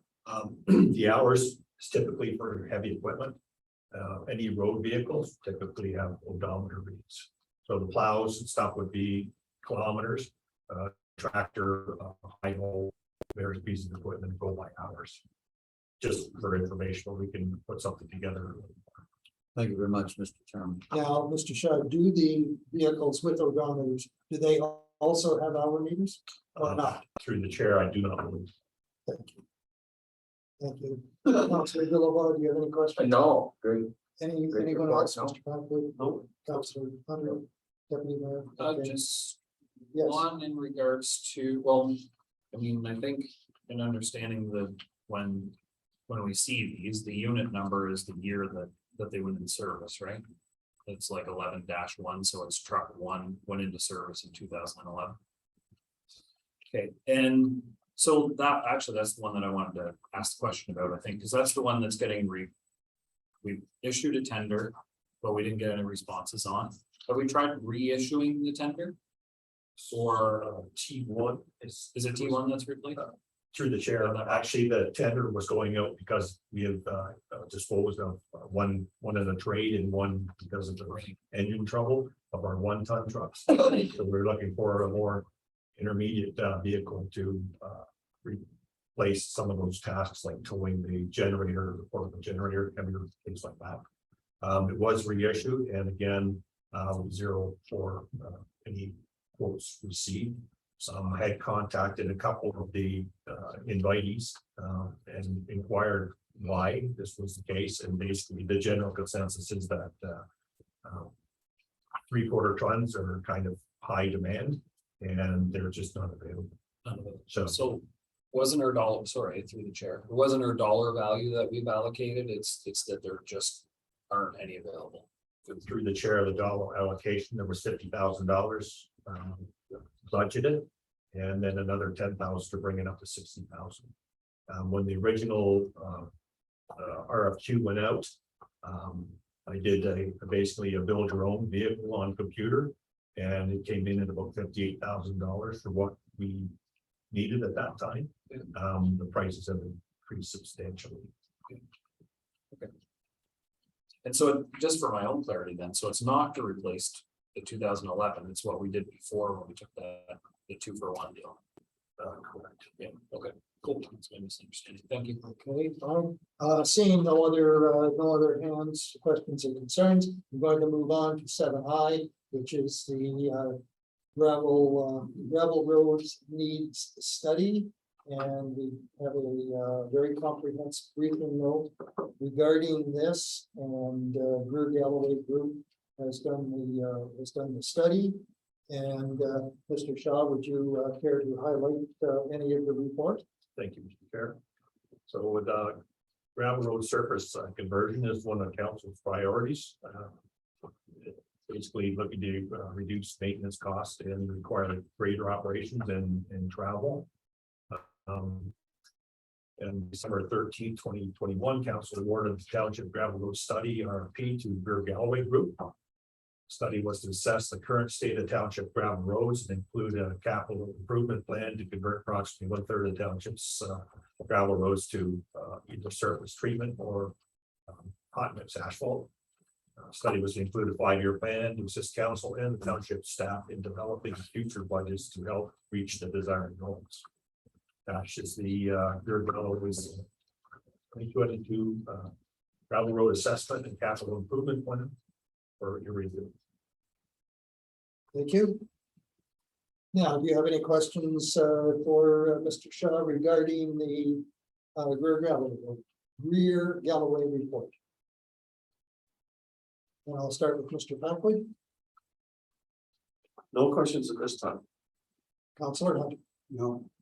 Deputy Mayor Dish. No. And Mayor Sale. Well, I could ask a whole bunch, but I'm not going to. But just help me out with a little bit on page 92. Now, I've read the briefing note, but there's a couple of things in the briefing note that I don't understand. And the first one is this AADT. I'll be darned. I looked all through the briefing note several different times to see if I could find where the words AADT were sort of defined, and I can't see it. So can you help me out with that? Through the chair, the mayor. Mr. Shaw. It stands for average or automobile daily. Annual average daily traffic. Annual average daily travel. Okay. It's our road counts. Sorry? It's our road counts. Yeah. Annual average daily travel. Okay, thanks very much. Now, the next thing, on page 92, where we talk about the structural adequacy and then the priority rating. So do I take it that the higher the priority rating, and I know this was addressed someplace within the report, but it looks to me like the higher the priority rating, the more urgent it is to get this road done.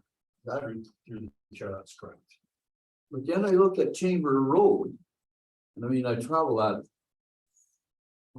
for 4, 5, 6 times a year, sometimes 3 times a week, 3 times a month, and yet it doesn't seem that bad compared to others. Now, maybe it's in good shape and ready for some kind of treatment.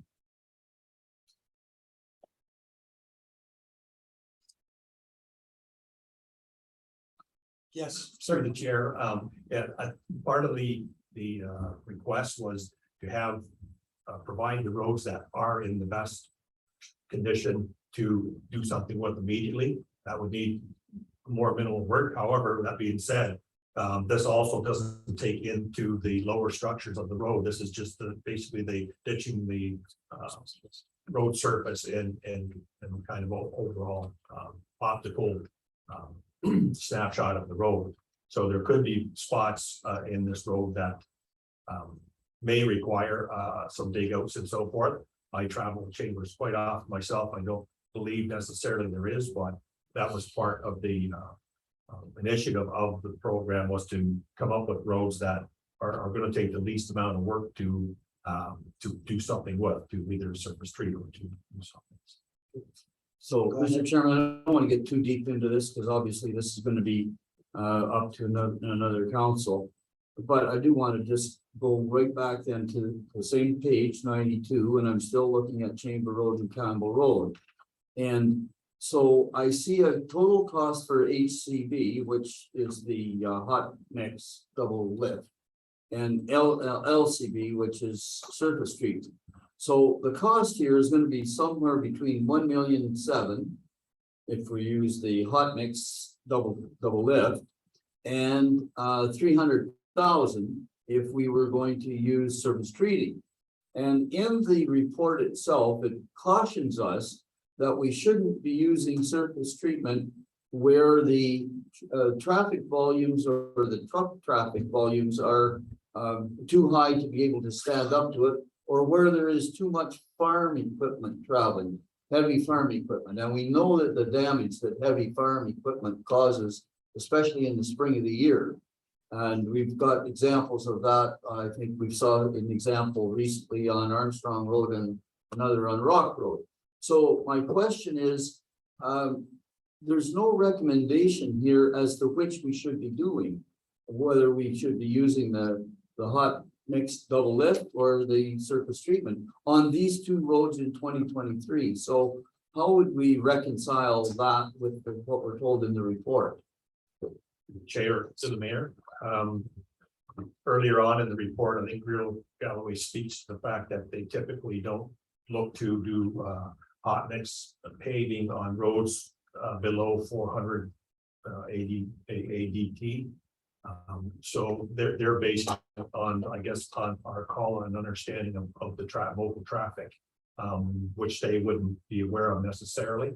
I know down at the bottom and closer to the South Dundas end, there's probably less farm traffic there, I would guess, because it's more rural or individual houses and so forth. But getting closer to Shanley Road, or there's more farm fields there and so forth, and there's a small business at the end. So those are the type of things we'd have to look at in consideration to whether you want to go to the surface treatment or to things. Thank you very much, Mr. Chairman. And Councilor Noel, do you have? No, I'm fine, thank you. It's good report. Okay, thank you. Sorry. Thank you for the report. I'm going to move on, and that brings us to 7J on page 100 of your package, and it is regarding, it's a resolution regarding the $17,100 allocated from Public Works to reserve for hot patching. And I understand, Councillor Hunter, you're going to speak to this? We had a delegation here when we proposed the resolution to grind it up, put it back to gravel, and council at the time agreed with them to take that out. We dedicated 17,100 to do that. So I proposed that if we're not going to grind it off, we got to do something with it. So I proposed make the motion that we allocate that money to the Public Works to do as much of a patching on the road over the worst sections as they can to allow proper weather control on it, just without damaging the equipment. So you're moving the resolution? Yeah. And do you have a seconder? Sure. Second. I'll take Deputy Mayor Deschamps for that, and then I'll call unless there's other questions. I'm going to call the question. All in favor? Aye, and that is carried. Thank you so much. And that ends our action and information items, and brings us now to item number 8, which is council inquiries of notices / notices of motion. Do we have any tonight? I have an inquiry, but just a Go ahead with your inquiry. just a compliment to the fire training that went on with the On Sunday. Yeah, I got a new layer of skin on my face from the roadway. It was watching them work. I like absolutely the courage that it takes for them to go up to that propane and you know, with the hose and shut it off. It's just a testament to the work of those folks. So well done. It was fantastic to watch. It was, I rode by and saw it was quite the sight. Yeah, it's really cool. It really was. Councillor Hunter. I have an inquiry for you, either our operations manager, or facility managers. I've had a few inquiries about our boat launch at Cardinal there. That the boaters are complaining the gravels got pushed away from the bottom ends of the cement there, and when they go to come out, the cross members of their trailers are heading on the cement. There's been a couple of bigger boats that wouldn't put it in there that went to Iroquois and launched because their trailer was going to hit coming out. And I wondered if either we ever worked through out for our radar and pull the gravel back up, or else take a part load of 2 or 3 inch stone out and dump a little bit in to smooth down to level that out. He said had been great if we put it in, but now with the water and some people bouncing their trailers coming in and out, gravel got pushed away from that in the cement there, and it's cross members are hitting coming out, and some of them. Sun was down, looked at it today. I hadn't come by and looked at it and said, come picking stones and piling stones in under to run the wheels up on to get out. So I mean, we could get a little something fixed with that. I know a lot of it's just because of such low water we've had, but still a lot of people launching really. A little bit of over gravel, or I don't know what, I couldn't see in the water to see whether there's enough there that you could break it back up, or that'd help, or whether you better just dump 2 inch or 3 inch rock in there to smooth it out. So. Okay, thank you, Councillor Hunter. And anyone else with inquiries or notices of motion? Hearing none, we'll move on to the mayor's report, which is number 10. No report. Number 9, I'm sorry. No report tonight, Mr. Chairman. Okay, thank you. That brings us now to the question period. I believe from the gallery, we do have a question, and this will definitely pertain to what's on the agenda. Go ahead, please. And please identify yourself. Thank you, Mr. Chairman. My name is Sean Carmichael. I'm certified home operator, drainage superintendent. I had an application before you here tonight for a road cut permit. To speak to it, it's a fairly simple process. It's not a complicated process. If Mr. Hunter had read the drawings that was in your proposal there tonight, you would have seen that there's already existing outlet for the drainage. We're not creating a new outlet. The road cut permit was put in place without reason, to allow private contractors to cut the roads so that they can access for drainage. I'll tell you right now, as a drainage superintendent, I do these projects all the time. Speak to the matter, South Dundas. Done them in dozens of them, South Dundas. No issue.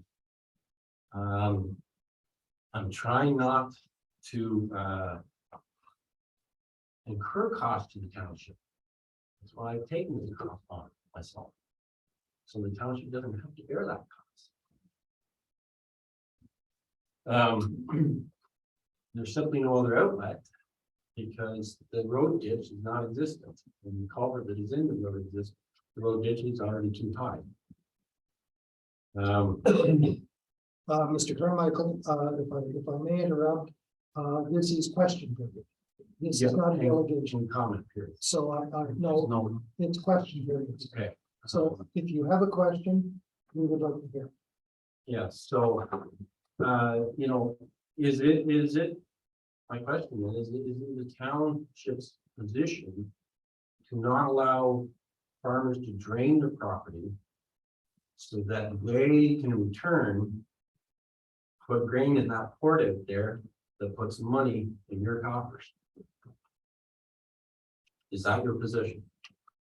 We will, we have deferred the recommendation. It will be brought up next Monday night from staff with further information supplied to council so we can analyze it, and the decision will be made at that time.